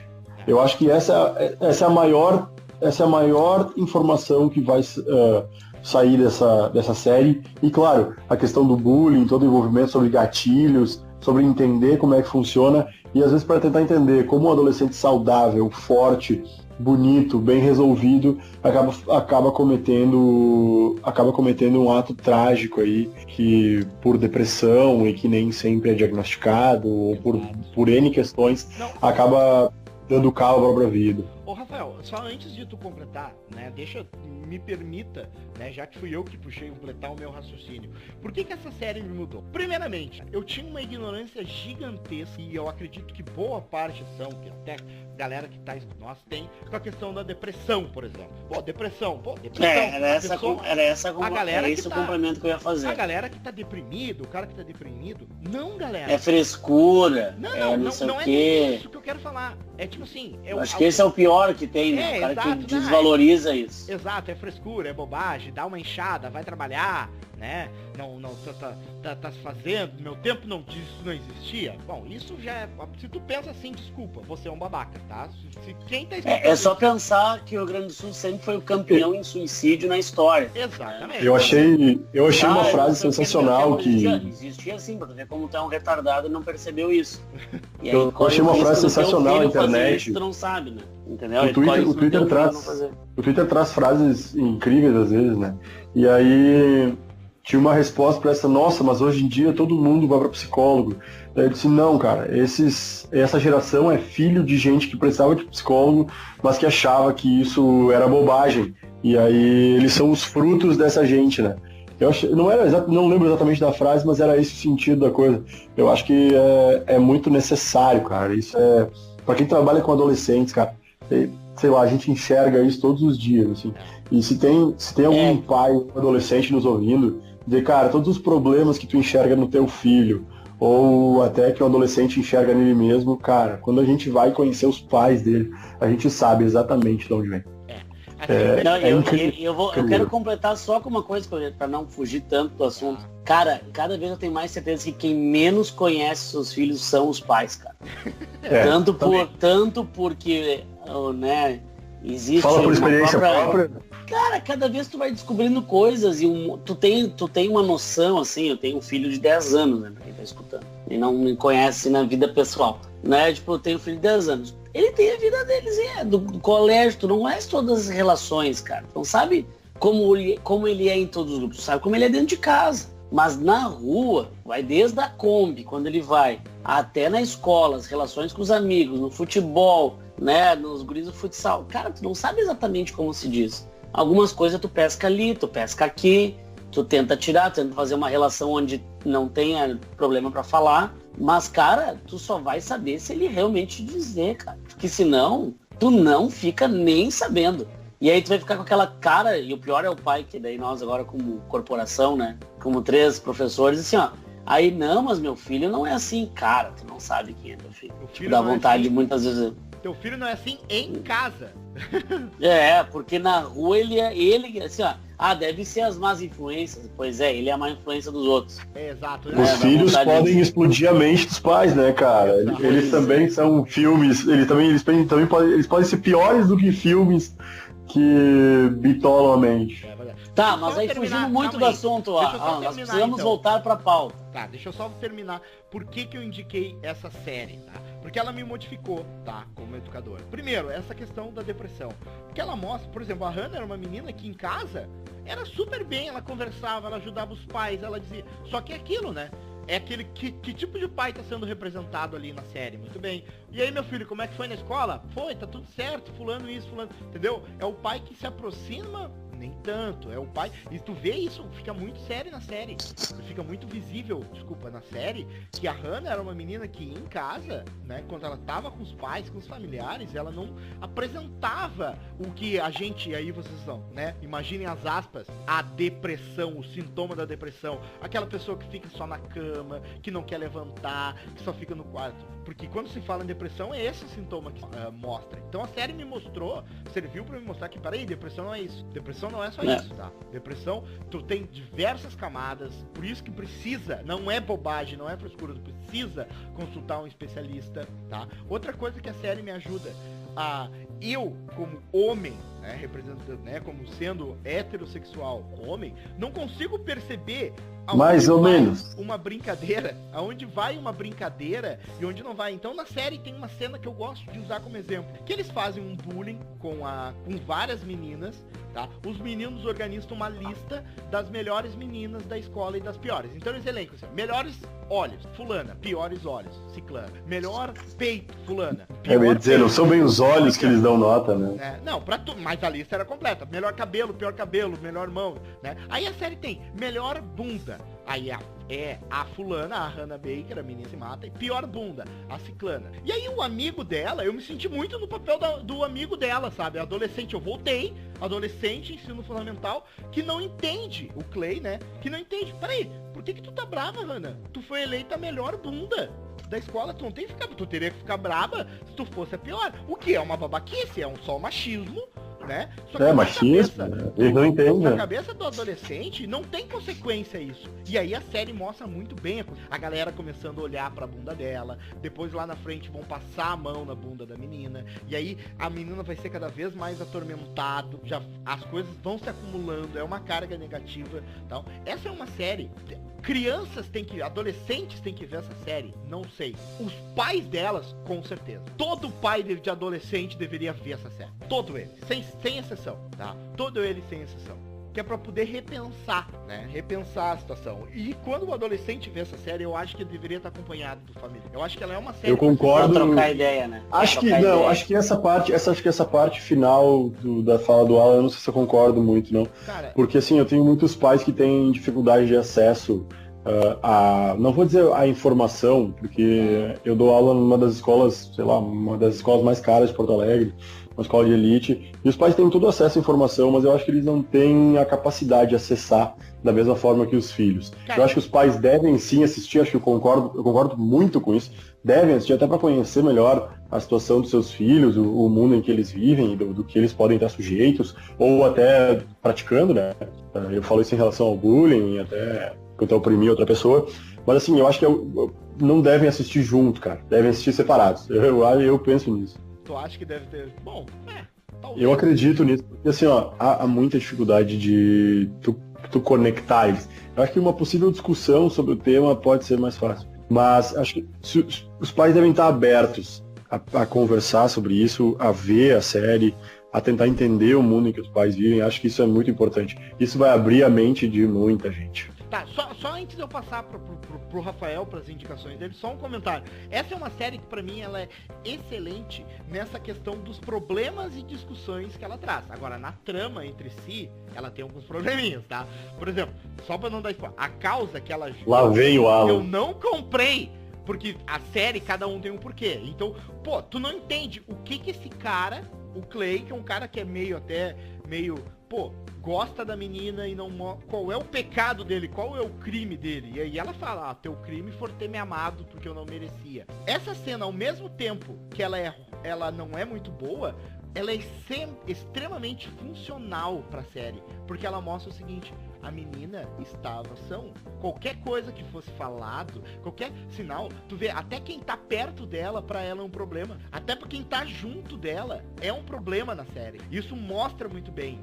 A menina, ela não vê outra opção. E o que é o suicídio na prática, entendeu? É uma série que ela tem alguns probleminhas na narrativa, mas aí se tu vê que esse problema é feito de propósito. Eu acredito. Se o cara me disser, não, eu fiz isso de propósito, botei o amor na jogada. Não, tu me amou demais, esse foi teu pecado. Mas peraí, se eu entender que é uma menina que tá com problemas e que tá escutando a história dela, tá? Isso é uma coisa. Tu tá escutando a fita e tu tá vendo a narrativa pelos olhos do Clay, mas ele tá escutando um áudio. Quem construiu essa narrativa foi ela. Uma menina que se suicidou. Então, assim, ó, é um baita série. Acompanhado ou não, veja essa série. Veja com calma. Faz maratona, mas presta atenção nos diálogos, tá? Vai devagar, né, pra te entender. É uma série que ela vai se construindo, a questão da expectativa, o que aconteceu, o que foi. Agora, se tem uma ressalva que eu não sei o que vai ser essa segunda temporada, porque fez um sucesso absurdo, é impossível não ter uma temporada, né? Mas e aí? Acabaram as fitas. Eles vão utilizar, surgiram novas fitas, surgiram fitas reservas, ou vai ser só o julgamento daquela galera? Eu não sei, realmente eu não sei o que esperar, porque eu não li os livros, né? Eles são baseados no livro, então eu não sei o que esperar.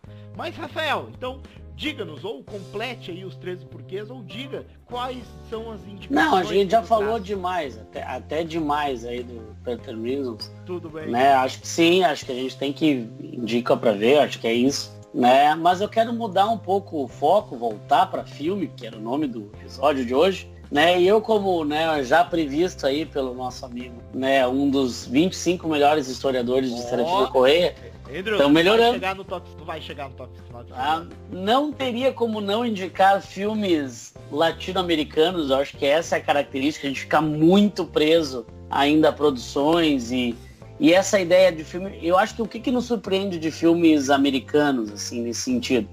Esses filmes de Hollywood, eles acabam tendo fórmulas de sucesso, de bilheteria, que quando fogem um pouco, né, a gente pensa, nossa, que coisa fantástica. Coisas que são feitas aí em outras... tá um pouco dentro das outras escolas de cinema. Então eu queria falar um pouquinho de cinema latino-americano, para não deixar passar, né? Embora sejam produções não só argentinas, mas espanholas. São 2 filmes que eu queria conversar com vocês, que é o Segredo de Seus Olhos, né? Que eu acho fantástico. Acho que foi o primeiro desses filmes que me fez sair do cinema em choque, né? Quando eu vi. E o outro, né? Que eu também vi que foi muito bom, que também é essa produção argentino-hispânica, que é o Relato Selvagem, que é um pouco mais recente. Putz, Relato Selvagem. Quem me indicou Relato Selvagem foi o Rafael. Eu indiquei o Black Mirror e ele me indicou o Relato Selvagem. Que baita história. Eu me arrependo de não ter visto no cinema, cara. Eu queria ter visto esse filme.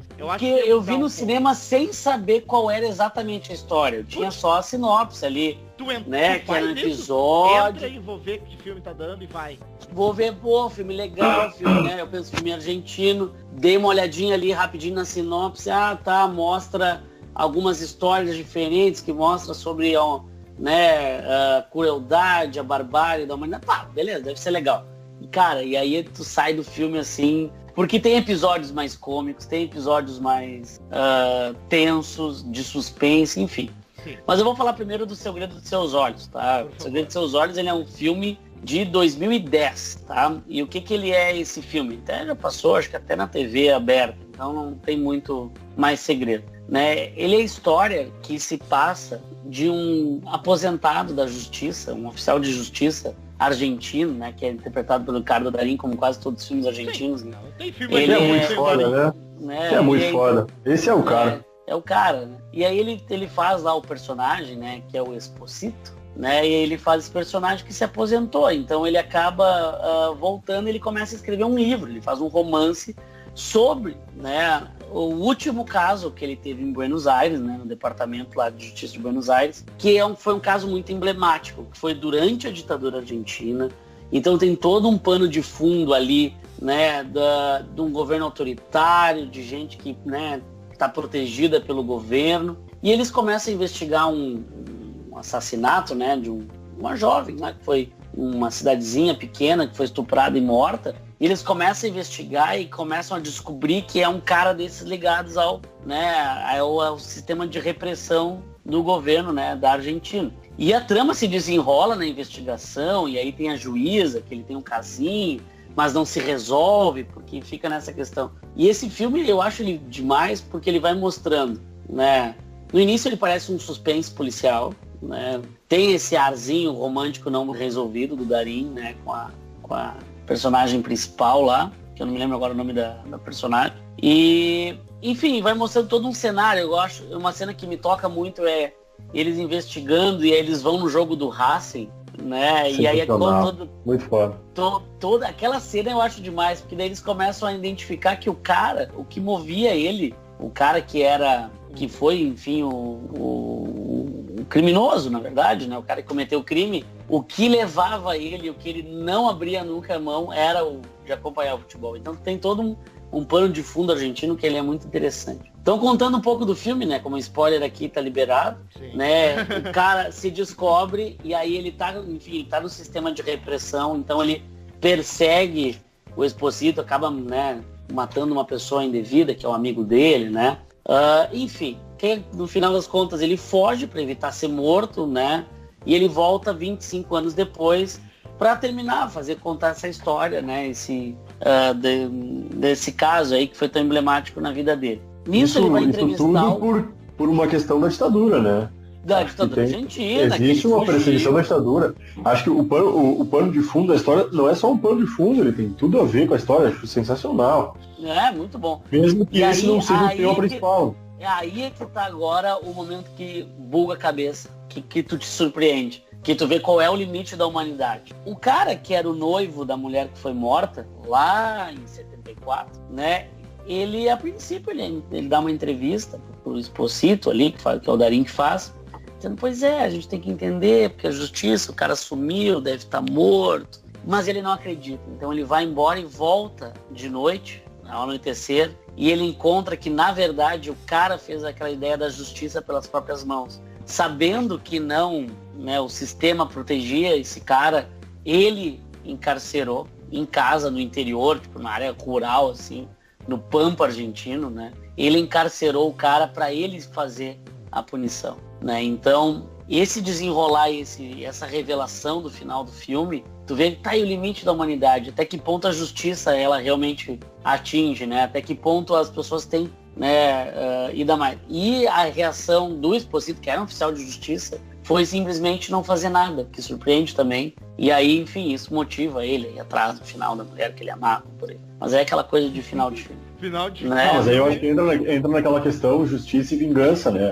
Isso claro, claro, com toda a questão sobre essa, não sei como eu posso falar exatamente isso, mas essa exceção que é gerada por conta da ditadura, em que esse cara ia ficar impune por ter abusado e matado uma jovem. Acho isso sensacional. Até acho que esse é um dos motivos pelo qual ele acaba virando as costas, né? No fim do filme. Sim, porque seria a justiça lavando as mãos. Feito, né? A justiça estaria sendo feita. Mas que é assustador, assim, no final, quando tu olha aquele ser idoso já, e aí é muito foda. Meu, passou tanto tempo, esse cara segue vivendo nessa vingança, assim, acho que esse é o ponto o melhor, e o que eu acho uma cena fantástica do final é o quê? Que daí o criminoso lá, né, o Gomes, se não me engano é Gomes o nome, ele chega assim e diz, por favor, pede para pelo menos ele falar comigo. Ou seja, o cara tá 25 anos sem ninguém conversar com ele numa cela, né, que é uma vingança, assim, né? Porque o cara que prendeu ele só ia lá, largava comida e ia embora. Nem falava, ele ficava tipo num galpão, no fundo da fazenda dele, no meio do nada. Ou seja, não via ninguém, não via a luz do sol, não via nada durante 25 anos. É um negócio, assim, é a pena. Assim, e isso se revela só no final do filme. Isso tu sai, cara, qual é o limite da humanidade, a justiça, isso foi justo ou o cara exagerou, sabe? Eu acho que... E aí tu não sabe mais aquele cara que tu achava que era um coitado, que a mulher tinha morrido, né? Na verdade, ele, né? Enfim, tinha feito tudo isso, então tem todas essas reviravoltas no filme que é fantástico, né? Vai desse filme policial, assim, pra esse final mais psicológico, né? Eu acho esse filme fantástico. É, muito bom. Ricardo Darín, eu sou suspeito de falar, cara. Qualquer coisa que envolva ele, eu assisto. Ele só vai em coisa certa, né, cara? Impressionante. Eu espero que não lancem nem filme argentino sem ele. E daí eu vou gostar de todos. Não, mas algum tem que ter, né, cara? Não precisa, cara. É tipo... É como se se todos os times de futebol pudessem ter o Pelé, sabe? E aí, puxando, então, continuando no link do Rafael, o Darín é o Bombita do Relatos Selvagens. Senhor Bombita. Baita personagem. Free Bombita.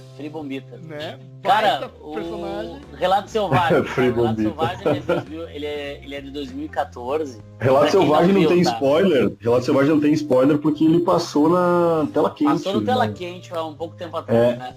E quando passou Ele, assim, quando passou dublado, esquece, né? Aí já foi. Cara, assim, ó, são 5 episódios, mais um prólogo ali, né? Que em si já surpreende. Acho que o prólogo que tu não entende até o finalzinho, ele é bem curtinho, né? Tu não entende até a revelação. Ele é a jato. De quem é o piloto. Muito bom. Tem gente que não percebeu, né, cara? Tem gente que não percebe que aquela casa onde cai o avião... É o pai e a mãe dele. É o pai e a mãe do cara. Ou seja, Sério? todo mundo Sim. que é culpado pela desgraça da vida dele, ele vai matar. Ele vai matar. Ah, cara, eu acabei de descobrir isso, cara. Olha que bom. Sério, me Então, expliquem como é que vocês chegaram nisso. Vamos falar de cada Eu não sei se por ser o Aparece começo do no filme, crédito. cara. Eu não sei se por ser o começo do filme, eu tava meio E tu não desligado, tá mano. esperando. Não, e tu não tá esperando isso. Não. Né? O cara não tá esperando. Tu vai ver o filme e tu não sabe o que te espera. Tu sabe que são Vai, histórias, Vocês mostrando da acabaram de humanidade. explodir minha mente. Porque Faz assim, todo ó, sentido agora, né? Começa o filme com uma cena de avião, as pessoas vão conversando. Conversando aleatoriamente. No avião, sim. sabe, antes de decolar, e a galera vai vendo. Todo mundo tem alguma coisa em comum. Todo mundo conhece uma mesma pessoa. Ah, eu sou fulano. O não sei quem, Paternar. Isso, conhece o mesmo indivíduo. Então é o seguinte, quando nossos ouvintes, assim, ou até a gente, entrar no avião e todo mundo se conhecer, é melhor voltar. Sai, É, não é coisa Aí, boa. E aí um ganhou um prêmio, o outro foi sorteado, todo mundo foi alguma coisa. É. Então Né? esse cara reúne todas as pessoas que fizeram algo e eles pegam, né, que ele julga ter feito mal pra ele, e ele pega o avião. Que vai desde o cara da faculdade Vai ao desde- terapeuta. Exatamente. Tipo, vai todo mundo. Que vai todo mundo. Ele pega um avião e atira num lugar, a princípio. Lá no final do filme, tu descobre que esse avião que o cara tá derrubando, com essas pessoas todas, que vai gerar o pânico, na verdade ele derruba em cima da casa dos pais, onde tava a mãe e o pai, porque seria a história dele seria uma grande tragédia e o início dela são os pais. Por que que os pais vão morrer? Porque foram eles que deram a vida. A grande tragédia dele, né? Essa é a construção, essa é a leitura que eu faço.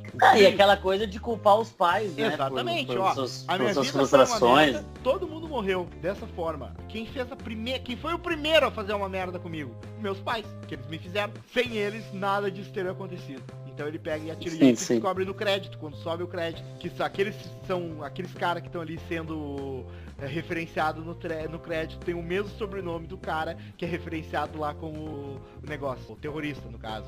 Eu vou ter que prestar atenção nos créditos a partir de Presta hoje, atenção certo? que tu vai ver. Que tem o mesmo sobrenome dos 3 personagens. Não pode ser, cara, não pode ser. É foda. Não. E Não, aí, cara, cara, não vou dormir essa noite. o episódio 1, né? O episódio 1 ali é os Las Ratas, né? Que aí fica toda aquela questão da mulher, se ela mata o homem, né? Que fez mal pra ela, que acabou com a família dela, que enfim, queria tomar a casa de volta, quebrou o negócio do pai, aí o pai se matou, a mãe foi abusada também, enfim, uma tragédia. E aí o cara aparece na frente dela, no restaurante, ela é garçonete, o cara é extremamente grosseiro, e ela fica no dilema se ela serve comida envenenada ou não, né? E ela fica nesse dilema existencial, né? E, enfim, vamos tentar não contar tanto spoiler do filme, que o cara tem que ver esse. É genial, esse é genial, cara. É uma... Né? Esse é o enredo. Ela envenena o cara ou não envenena, né? Cara, ela já passou na tela quente, meu. Tá, e aí tem uma mulher que é a cozinheira que tá junto dela. Tá, e aí ela diz, não, peraí. O Enio falou vou que eu envenenado. se ele visse o Almodóvar, ele não ocuparia mesmo. Eu não ficaria na mesma sala com aquela cozinheira daquele restaurante. Bah, Cara, aquilo dali é um eu no mínimo não estaria naquele restaurante. Pelo menos eu tava na rua. Chegar no meio da madrugada, chovendo num restaurante no meio do nada. É. Bom, aí mas tu tá digerindo aquilo ali. Aí vem o segundo episódio. Digerindo é uma boa palavra. Que aí tu fica naquilo ali, e aí vem o segundo episódio, é o El Más Fuerte, que é aquela disputa de carro entre um carrão, né, dá pra dizer, um fodástico, um executivo, um cara Audi, bem de vida. executivo, e aí ele briga, assim, aquela briga de trânsito com um carro velho, assim. E aí dá o problema que o carro o Audi, né, estraga na beira da estrada, e os caras começam a brigar. E aí tu vê o limite do negócio. E aí na briga vai meio animal, né? Parece enfim, tipo um negócio completamente irracional. Aí é muito teoria do caos, né, cara? É uma bater de asa de borboleta vira um furacão. É muito foda. Vou matar esse desgraçado, vou matar, e quando vê dá o errado, os dois ali, morre os dois. Né? E aí é legal ali uma reportagem que Spoiler! Mas tu falou tela quente, já pode. Não, né? eu só gostei da vinheta. Né? E aí fica naquela coisa assim que na real teria sido um crime passional, né? De gente que dá um ar assim, porque como eles morreram abraçados naquela briga, se emaranhando no soco, daí acharam que era um casal, né? Imagina a família. Demais, né?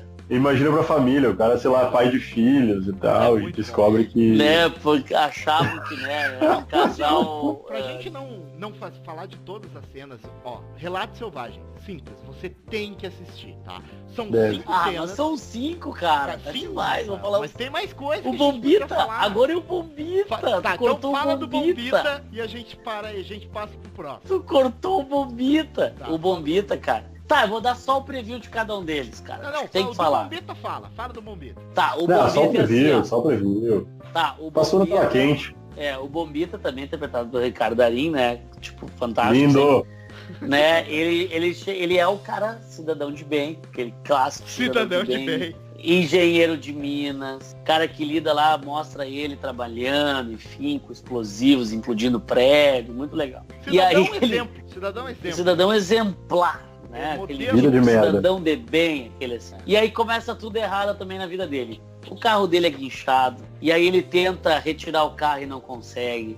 E aí ele começa a se irritar com o sistema público. A indústria da multa. A indústria da multa. E aí todo o negócio do Detran lá de Buenos Aires, né? Não, Porto Alegre. Como é que chama o Detran de Buenos Aires, sei lá? Não sei. E aí ele resolve explodir o depósito, né, do Detran de Buenos Aires. Vamos chamar de Detarg. Né, e aí ele fica, Detarg. E aí ele vai preso, só que ele vira um grande popstar, enfim, por ter se rebelado. Um herói. E aí como ele dá a explosão, a galera começa a investigar, abre uma CPI lá e investiga e descobre que tem uma fraude na licitação e na real é uma máfia da multa. Ele é muito legal esse episódio. O quarto, vou quebrar o esquema do Alan. É o cara que, sem querer, o filho dele bebe, mata um cara, filhinho de papai, e tentam proteger o filhinho, aí fica lá o advogado comprando, eles tentam fazer o jardineiro se entregar no lugar do filho, né? Então tem esse assim do filhinho de papai ali, né? E o quinto que eu acho fantástico, eu tava preparando pro casamento, que é a festa de casamento. A festa de casamento, né? Bom. A festa de casamento é fantástico, que a mulher, a noiva, descobre no casamento que o cara tinha uma amante e a amante tava no casamento. E a mulher surta. A mulher surta. A mulher, ela pira. E o que é o mais legal da história é que além dela pirar, eles ainda fazem as pazes no final. Não, aí é que tá. Só que ela não pira, ela é muito mais do que pira, né, velho? Esse filme, Esse filme é muito muito foda. bom, é excelente, mas ele também tem uma outra coisa que é excelente, na internet. Depois que você viu o filme, quiser subir o nível, a barrinha do especial, você procura a análise do Leandro Carnal sobre isso, que ele faz uma análise filosófica de cada cena, cada uma das cenas, tá? Sim. Então, uma das coisas que mostra muito, que é muito legal, é a análise dessa cena específica, que é tudo uma grande fachada. O cara é de uma família mais rica, a mulher é de uma família mais simples, né? Então, a família do noivo já não curte da mulher, isso fica muito explícito ali nas cenas. E aí ela descobre a traição, e aí ela vai lá e ela vinga, e mostra como eles não se conhecem, ela vai lá e destrói tudo. E aí depois os dois começam a brigar, tapa na cara, destrói o casamento, e aí é da relação de ódio, né, dos animais que surge o amor deles, né? Que eles não se conheciam até aquele momento. Foi só na destruição que houve a possibilidade do amor, né? Pô, e é muito legal. Que rasga aquela máscara social, exato, aquela, não tem né, mais trava. das aparências. Não tem, porque a guria realmente, assim, pra quem não viu, o episódio chega a ser até cômico. Porque ela surta, ela destrói a festa de casamento. Tirando a parte que ela toca um espelho na cara da mulher que era amante do cara. Da adúltera. Da adúltera, né? Tirando essa parte, né? Mas assim, ó, como um todo, todas as 5 cenas, assim, são, olha, muito, muito legais. Muito legais. Mas então, né? Acho que a gente pode fazer aqui, pra terminar, assim como o Rafael fez, né? Pequenos enxertos, né? Uma indicação rápida ou algo, uma ceninha interessante. E eu vou me permitir começar, né? Uma que eu queria ter iniciado o podcast falando, que eu acho que foi uma das primeiras cenas que me chocou emocional, ainda como criança, tá? Todo mundo aqui tem que concordar, se não tá errado, é que nem bacon, né? Bacon ou tu gosta ou tu tá errado. Basicamente que é o episódio... Alô, vegetarianos. O episódio... Não preciso nem falar nada sobre os vegetarianos. Bom, que é sobre o episódio do Chaves em Acapulco. O episódio do Chaves em Acapulco, cara. Foi Natal, velho. Não, mas o em Acapulco, aquela finalzinho da música, sabe? Boa noite. Não, ali é pra chorar. Ali, pra chorar. Cara, foi a primeira Eu chorei vendo Chaves, cara. Criança. Eu chorei vendo Chaves. Foi a primeira vez como criança ali, 8, 9, 10 anos, que eu vi, nossa, mas eles estão sentindo, né? Talvez. Claro, depois, quando tu cresce, que tu vê que aquele é o último episódio, né? Talvez vou explodir a cabeça de alguns, em que tem o elenco completo. Eu gosto muito de Chaves. Então, quando surge o Netflix, tu tinha os episódios completos do Chaves, tá? E do Chapolin. Se tu fosse olhar os episódios do Chaves, tu ia ver muito claro. Cronologicamente, né? Cronologicamente. Tudo que a gente vê no SBT, lá quando o SBT compra o pacote da Televisa, vem de 71 até 77, tá? Só. Então o que a gente vê de Chaves tá nesse período, mas vai continuar a produção com outras temporadas, só que sem o elenco completo. Então, na cronologia, se a gente for ver, por exemplo, o Chaves, aquele episódio em Acapulco é o último que tem todo. Tem lá o Kiko, tem o Sr. Madruga, né? Pra quem é fã da internet há mais tempo, já deve ter visto aquele meme do Kiko dançando a toladinha, que tá o Sr. Madruga num balcão, e aí tá o Kiko, liga um radinho, e eles fazem uma montagem, colocam a música Tô Ficando Atoladinha. Aquele programa é um programa em outro canal, em que eles pegam, né, o Dom Ramon, que era o cara que interpretava o Sr. Madruga, e o cara que interpretava o Kiko, o Villagrán, Carlos Villagrán, pra fazer um programa à parte, As Aventuras do Kiko, com o Seu Madruga, e que os caras eram estourados no Chaves, os caras largaram grana e eles saíram do Chaves. Então, depois o Dom Ramon volta, né? O episódio que o Dom Ramon volta, pra quem gosta de Chaves, é aquele em que a Chiquinha tá com o vestido cor-de-rosa e que ela fala, papi! E aí ela tá voltando na vila, e aí o Chaves e a Chiquinha abraçam. Aquele episódio é o primeiro episódio da volta do Seu Madruga, mas não tem o Kiko. Depois desse episódio de Acapulco, o Kiko nunca mais volta pro Chaves, né? Na cronologia. Tanto é, olha os episódios do restaurante. Quantos episódios do restaurante da Dona Florinda tu vê o Chaves? Não tem, cara! Claro que pra nós não fazia sentido, porque a gente via fora de ordem. Mas aqueles episódios... Sim, aí tu via na segunda tinha, na terça não tinha. Exato, entendeu? Então, os episódios do restaurante da Dona Florinda não tem Kiko. Não tem Kiko. né? Então esse episódio do Chaves em Acapulco, ele é simbólico, que quando eu era criança ele foi o primeiro, assim, que me mostra a tristeza de uma série e tal. E depois, quando grande, que começa a fazer sentido, cara, eles estão se pedindo de verdade. Claro, imagina os atores que gravam 8 anos junto, cara, 7 anos junto. Por mais mecânico que seja, vira uma amizade, né, cara? E aí tu sente a emoção nos personagens, tá? Apesar que a galera fala de série espanhola, série mexicana. Pô, Chaves é uma novela mexicana, galera. Né? Ele é tosco, mas ele é muito bom em alguns pontos. Literalmente. Né? Ele é, exatamente.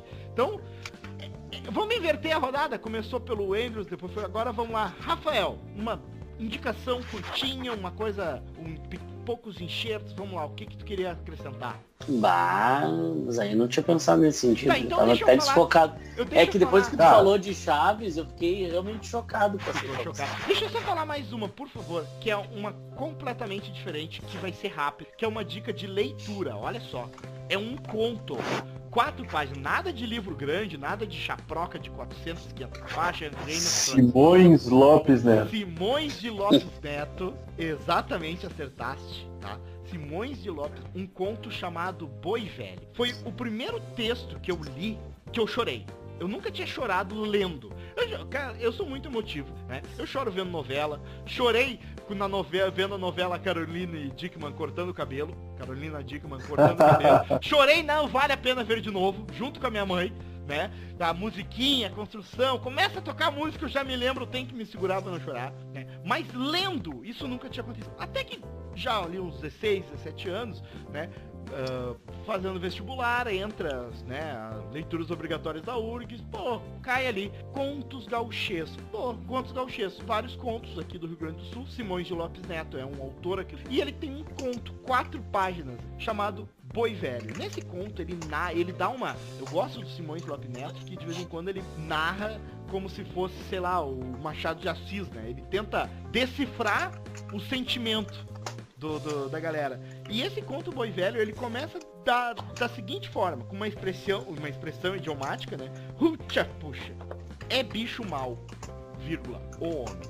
Começa dessa forma o texto. E aí narra a história de 2 bois que tem uma história de uma família muito grande, a família... Os boi eram crianças e os bichos puxavam a canga, puxavam a carroça, né? E aí os filhos crescem, e aí vem os netinhos, e aí um dia morre um boi e fica só um boi, o boi velho, fica só um desses animais. E aí um dia o animal parece magro e a família vai pensar, o que vão fazer com esse bicho? Esse bicho, olha, esse bicho pode morrer, e se ele morre no campo, a gente vai perder o couro, pode ser que a gente vai estragar um couro bom, e aí vamos matar esse animal, vamos sacrificar esse animal. Claro que eu tô simplificando, porque a construção é feita de modo, né, a tu sentir algum apego a esses animais. Então matam, né, vai um dos irmãos, né, mas já adulto, que criou com boi, lá enfia a faca no animal, e aí é foda, aí a emoção vem, né? Que aí o Simões do Lopes Neto vai gastar uns 2 parágrafos tentando traduzir o sentimento do animal, o que passa na cabeça do animal. E aí ele começa numa angústia, cara, tipo o Graciliano Ramos do Vida Seca, sabe? Na cadeia Baleia, o Fabiano lá. Tipo assim, o que eu fiz de errado? Será que eu não fui um bom boi? E o boi, então ele se levanta, quase morrendo, já jorrando sangue, e vai pra canga, que era o trabalho que ele fazia todo dia. E e morre, parado com a cabeça na canga, né? Então... Oi, os vegetarianos agora... os vegetarianos, né, eles têm motivos pra estar certo. Então, uma baita crítica, né, ao sistema. E aí o próprio narrador, que é o Blau Nunes, que é o narrador de todas as histórias do conto gauchesco, né, vai falar, olha como o bicho é ruim, vírgula, o homem. O homem é mau, é o pior bicho de todos.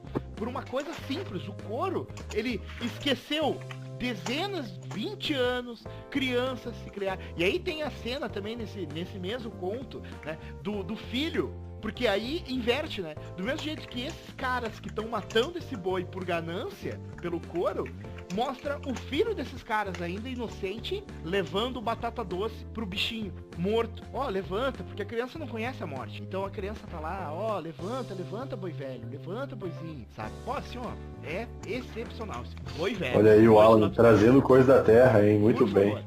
Boa. Regional. Então vamos lá, agora cara, tá pronto, Rafael? Eu passo pro Andrew. Passa pro Andrew. Andrew, por favor. Bom, eu vou finalizar minha participação aqui, voltando àquele assunto da divisão dos temas que explodem a mente.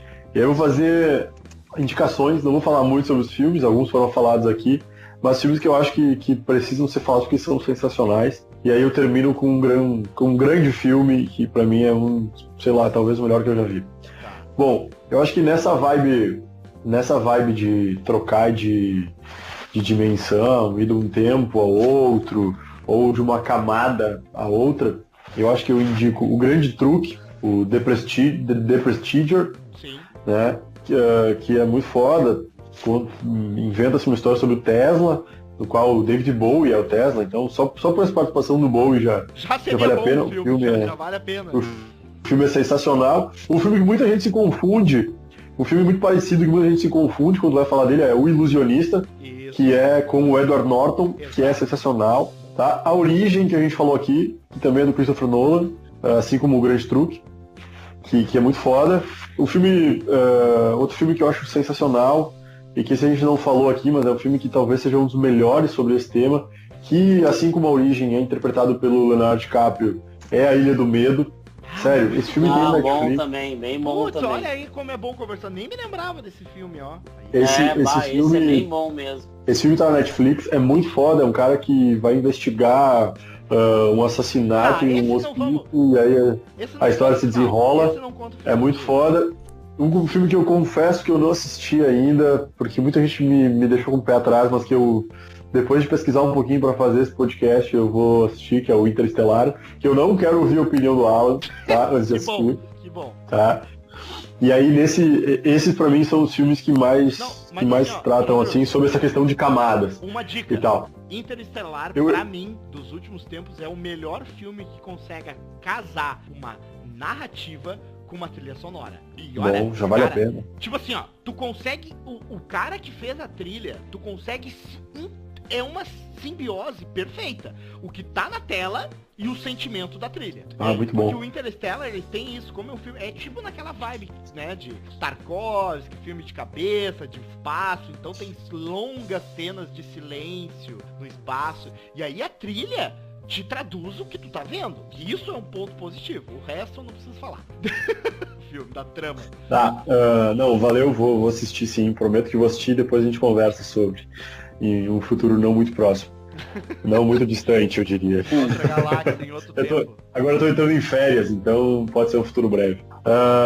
Dessa questão da sutileza, eu acho que a sutileza é uma coisa muito legal, e quando tu consegue ficar extasiado com o filme, assim, ou pelo menos chocado com o filme, e ele é sutil ao mesmo tempo, eu acho que isso é uma genialidade meio singular, e eu só tenho 2 filmes que me deram isso até hoje, que foi o Show de Truman, que a gente falou aqui já bastante, que é um puta filme, e o Brilho Eterno de Uma Mente Sem Lembranças, que também é com Jim Carrey, e é um filme que eu confesso que eu preciso assistir de novo, para poder pegar mais informação sobre ele. Assim, eu assisti 2 vezes ele e me faltou coisas. Ele é muito bem um filme sensacional. E é o único, acho que é o único filme romântico que a gente vai tratar sobre isso aqui. É um filme muito foda. E não é só um filme hipster, assim, acho que é um filme muito legal. Acho que vale muito a pena assistir. Vocês querem acrescentar alguma coisa? Tô cortando Só colocar aqui os meus, assim. Eu tava olhando assim, o que eu tô deixando passar, né? Aí eu pensei, assim, que não é um filme tão, mas que quando foi o primeiro, que foi 2004, foi aquela ideia dos Jogos Mortais, que depois se banalizou, né? Não, calma que eu vou chegar ali, calma que eu já vou chegar ali. Porque, pra terminar, eu vou falar sobre os filmes de horror, cara. Que são os filmes que tu sai chocado, assim, que tu senta em posição fetal e te balança no escuro, assim, tu pensa, meu Deus, a vida é isso, não pode ser, eu tô errado. A gente pode dizer que pra mim não são filmes... terça-feira. Não, tu não conta, Alan. Eu sou mais sensível que o Alan. Não sei, pra mim, alguns filmes que eles não entram na cota do terror, mas eles têm uma dose de terror envolvida e que no final tu fica dessa maneira, mas que eles são muito, muito plausíveis, até um que eu vou citar aqui não é nada plausível, mas o primeiro que eu vou citar, e aí eu acho que entra na vibe, tem um cara que eu acho muito foda, pelo menos eu achava ele mais foda há um tempinho atrás, por conta de Seven, que é o Kevin Spacey. O filme Seven, ele é sensacional, eu acho que ele é muito foda, o Brad Pitt lindo, tá muito bem no filme, eu acho que é muito foda. O filme é sensacional. A Pele que Habito, foi falado aqui, também é um filme que choca pelo horror. E nessa mesma vibe tem O Segredo dos Seus Olhos. E tem um filme que vai numa vibe um pouco diferente, aí ele envolve um pouco do sobrenatural, que é o Fragmentado. Que é um filme sobre múltiplas personalidades. Por favor, sensacional. Não dá filme chocante. Desse filme. Se o Rafael não vou dar. Sim, a Paloma viu, mas eu não vi. Cara, tu tem que ver esse filme. Como ela viu com as amigas dela, eu acabei não indo. Mikhail Buteado. Esse foi, eu acho, os últimos filmes que eu não sabia nada sobre, apesar da obviedade, né? Que não vamos falar aqui, por favor. Esse filme não merece, é um filme recente, não merece ser estragado a experiência. Além disso, ele é um filme puta ator, né, cara? Puta ator. A gente só pode dar o que tá escrito. Esse filme tá protegido pelo setor de spoilers, é isso? Esse tá. Tipo, esse filme foi indicado por um aluno, cara. O Liga da Justiça. Esse filme foi indicado por um aluno, eu achei sensacional, assim, eu não esperava nada e me surpreendeu positivamente. O filme da Liga da Justiça, que estreou semana passada, não estava, na própria semana passada, protegido pela zona de spoiler. Esse filme está. Porque assim, ó, esse filme é sensacional. Esse filme, ele... Autoindicação, ele traz uma narrativa, uma estrutura, assim, sabe, excepcional. A atuação, cara, do cara, né, só pra um briefzinho, não é spoiler, isso é o que tá atrás da capa do DVD, essa locadora, né, é um cara que ele é atormentado, ele tem múltiplas personalidades, e aí o ator é o cara que faz o Professor Xavier no novo X-Men. No X-Men, vai lá. Isso, no novo X-Men, é o James McAvoy, era que eu tava falando e procurando no Google. James McAvoy é o cara que faz o personagem, né, faz esse cara, interpreta e ele entrega a cidade que o cara tem. Então, e é por isso que o nome do filme é Fragmentado, né? Exatamente, é fragmentado porque ele é um personagem que tem várias características e mostra no filme, trata isso. Tu me vê nitidamente, é outra pessoa, tá? Não é só... É muito bom.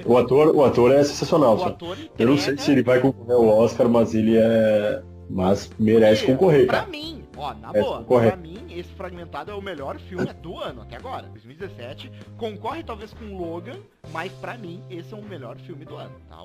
E pra terminar minhas indicações aqui de filmes que talvez deixem as pessoas horrorizadas, e aí aquela questão de não ter terror envolvido, é um filme um pouco antigo, um filme que eu assisti ele pela primeira vez, cara, acho que foi em 2006, eu acho. E foi numa madrugada da Band, cara. E não era Cineband Privé. Emanuele! Não era, cara. Não era. Não era Cineband Privé, cara. Na real, depois eu aluguei esse filme, eu assisti ele mais umas 18 vezes, eu acho, e eu devo assistir ele de novo logo, que é A Vida de David Gale. Esse filme é sensacional.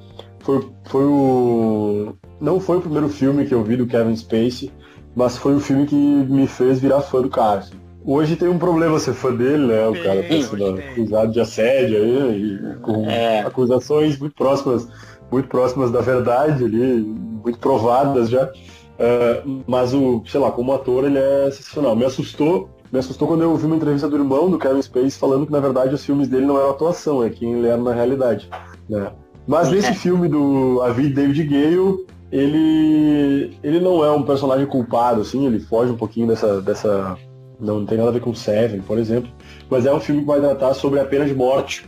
E é uma discussão muito válida sobre um caso que aconteceu no Texas, que a maneira como a história se desenvolve é uma jornalista que vai contar a história de um cara que tá prestes a ir pra cadeira elétrica. E aí ela vai contar a história e ele vai dizendo, olha só, é a minha última esperança para provar a minha inocência. E aí ela vai desenrolar a história do cara. E assim, esse é um filme que eu não vou dar spoiler também, mas é um filme sensacional, porque envolve muitas questões de direito, muitas questões éticas, e é um filme absolutamente incrível. Eu não sei como eu não ouço falar mais dele, assim. É um filme muito foda, altamente indicado, assim. Se vocês não assistiram, Alan e Rafa, eu indico que assistam, e a nossa audiência mundial, por favor, assistam esse filme, sério, e depois me mandem um abraço. Então, Rafael, agora sim, um abraço. Sua lista, né? Rapidinho, alguns rapidinho, então, assim, filmes que o final é surpreendente, que às vezes a gente deixa passar. Sexto Sentido, sempre surpreende, aquela ideia do, né, eu vejo pessoas mortas o tempo inteiro. Esse é aquele filme é o filme do gato chamado Tido, que não tem um sexto? Nossa! Nossa! Vocês nunca ouviram essa piada ruim? Nossa, mano. Esse é um filme do Shyamala, ponto. M. Night Shyamala faz isso, velho. A gente ficou fragmentado. A Vila também dele é um filme bom. A Vila, muito bom também. 12 Macacos, era um antigo bom. Não é dele. Não, tô dizendo filmes assim antigos que o final é bom. Só um Monty parênteses, Python, Monty Alguém viu a Python série em busca do do cálice sagrado. Não, sai de sacanagem. É, isso aqui foi de zoeira. Mas o final é surpreendente. É Não espera surpreendente. que... Ninguém espera aquele final. Ninguém. Eu acho que a parte mais surpreendente é a batalha com o Cavaleiro Negro lá. Não, mas esse não é na vida Tá, do Brian. e o que me deixou mal, assim, Pesado. que fiquei dias mal, menino pijama listrado. Aí tocou. Esse toca de quando tem aqui filme de é criança. Aí Não, mas é previsível, A vida é cara. Ai, cara, mas assim, não, criança morrendo não é legal, entendeu? Nunca é. Não. Mas aí é muito previsível. Né, mas enfim, eu acho triste, que esse pra aluno é muito bom mostrar, porque eles não têm noção do que é guerra. Pô, Rafael. Eles acham que guerra É Call of Duty. é tipo, é Call of Duty que eu morri e começa de novo. Eles não entenderam que todo mundo perde. Que quem ganha a guerra não tá ali no frente de batalha. Exatamente. Né? Não é quem morre. Pegado. Entende? Boa pegada. Tá, Isso. acabou, gente. Tá muito longo esse programa. Tá, já. só pra terminar então, eu acho que a gente, antes de iniciarmos esse programa, nós aqui conversamos e todo mundo tem um filme de uma cabeça ao mesmo tempo, né? Nós três fomos colegas, verdade, um prazer, né? Em ver esse filme junto na escola, né? Não é um filme pedagógico, não, pessoal, mas é um filme que, assim, ó, Ah, tá louco, já me deu mal só de lembrar dele. destrói a Me vida. deu um ruim. Né? Nesse filme aqui, ó, era barbado, motoqueiro, de 40 anos, chorando. Ninguém se safou, né? Esse filme é um... Quero ver quem consegue ver sem chorar. Não é impossível. É impossível, galera. É um filme, olha só, acredite. Ah, cara, eu não chorei no filme, cara. Eu chorei. Nossa, eu chorei de soluçado. Não, o filme é forte, mas eu não chorei, Eu cara. falei, eu sou emotivo, cara. Eu chorei. Eu sou emotivo, né? Já- O lado, quando eu vejo o lado humano, eu choro, né? Então, o nome do filme é Black, tá? É uma produção de 2005, tá? É um filme longo, tem 2 horas, mais de 2 horas e 4, tá? Onde é que é isso, ó? Hã? Onde é que é esse filme? Esse filme é uma produção indiana, ou seja, Bollywood, tá? Mas, galera, antes, tá? Não, ai meu Deus, é um filme muito cabeça, ou ai meu Deus, é um filme trash indiano. Não, é um filme ponto, tá? Ele é um filme indiano e ele gira em torno, tá? De uma mina chamado, uma menina, não vou dizer o nome dela, porque é impossível, tá? Nem o nome do diretor. Sanjay Lela. Nessa vibe. Kardashian, É o chama de diretor. Kardashian. Nessa vibe, então essa menina ela nasce e ela é surdo e cega. Ela é surda e cega, né? Cara, Quando tu é surdo e cego, automaticamente tu é mudo, né? Porque, né, obviamente, então, ela é surda, cega, muda, né? Então, tem a história, mostra essa criança vivendo durante um tempo. Ela nasce numa família abastada, ou seja, uma família com dinheiro, não mostra o que o pai fazia, mas tinha negócio, o cara tinha grana, mas mesmo assim, essa criança é criada durante 8 anos da vida dela, se não me engano, como um animal. Uma criancinha, porque ela não sabe, ela sente fome, ela vai lá e come. É a única ligação que ela eles tem com o botam uma mundo. sinetinha nela, Exato, toda aquela bota questão. uma sinetinha pra saber quando ela tá chegando, né? Pra saber por onde ela anda, então ela come com a mão. E aí tem um cara, ficam sabendo de um cara, de um professor de sinais e tal, que o cara é bom, é um universitário e tal, indiano, e esse cara chega lá. E aí o filme mostra a relação entre esse professor se relacionando e mostra todas as idades que essa criança tem no mundo. E aí o filme vai mostrando como é difícil pra ela, as dificuldades, essa criança vai crescendo, vai, né, utilizando a frase do nosso senador, vai se civilizando, e sim, isso é uma crítica ao nosso senador, né, que vai dizer que agora estão deixando de ser índios, estão virando civilizados, né, viu? Tem senador falando isso em entrevista, né? Mas, então essa criança vai aprendendo a como se comunicar, a como utilizar um garfo. Pensem o que significa ensinar para uma pessoa que é cega, surda e muda o que é um garfo. Uma coisa simples, galera. Como fazer isso? Um garfo. Como fazer isso? Galera, Eu acho sensacional que esse é um filme sobre a fragilidade, exatamente. sei lá, o desconhecido. Acho que o nome Black tem muito a ver sobre isso, cara. Isso, porque é aquilo. Sei lá, se imaginar sem o sentido da visão e da audição e da fala ao mesmo tempo. É uma ausência de percepção, é uma incapacidade de comunicação. E o legal é que eles mostram que ela nasceu dessa maneira, então ela não tem expressão, os pais não conseguem nada dela, e até a relação com os pais no filme é bem pesada, assim. Como eu falei, eu não cheguei a chorar no filme, assim. Eu chorei. Acho que esse, não sei, mas não foi esse ponto que me tocou, na real. Mas esse é um filme, literalmente, cara. E ele vai esse é um filme que eu não vi em lugar nenhum, assim, falando sobre ele. É um filme meio muito lado B, assim. E eu acho interessante que eu não sei se o Alan vai falar sobre isso, talvez eu vou dar um spoiler na fala dele. Deixa eu falar do final, por favor. Eu tenho a tá. É do final? Não é o final, eu ia falar sobre onde a gente viu e que nos passou. Não, pode falar. Eu vou falar sobre Então, a gente viu esse filme na disciplina de Libras, né? Sim. Graças a Deus a gente hoje pode ser muito raso, é verdade, mas existem métodos ou tentativas de aproximar os universitários da licenciatura para educação alternativa e uma realidade dessa. Quem nos passou foi uma professora que é surda, ela nos dava aula de Libras e é uma mulher sensacional. Acho que eu esqueci o nome dela aqui agora. Janaína. Isso. E a mulher é surda, ela fala, o que é surpreendente, assim, eu nunca tinha surda, né? Ela convivido. Uma surdez parcial. Não, mas ela aprendeu a falar já surda, né? Isso. Ela toca piano, cara, isso que eu achei sensacional, assim.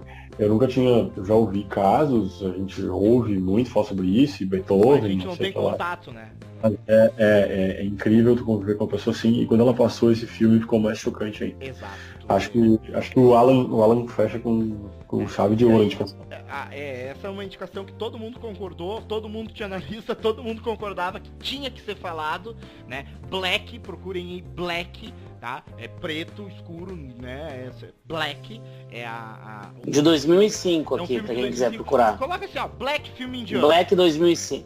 Tem no YouTube aqui, procurando agora eu achei. Vocês vão achar o filme. Tem na íntegra no YouTube. E o filme, então, vai construindo isso, e aí eu parando pra pensar, teve uma hora que eu me perdi. Tá, beleza, o filme é longo, tem 2h05, então, ali pela 1h30, a menina já é adulta, já tem lá 5 anos, o professor dela já tá bem velhinho, a menina já fala, já tem curso superior, que ela teve a oportunidade de estudar, ela consegue ficar, ela ela tá muito bem inserida na sociedade. E aí vem o plot twist. Aí quem não tinha chorado, eu vi ele chorando, né?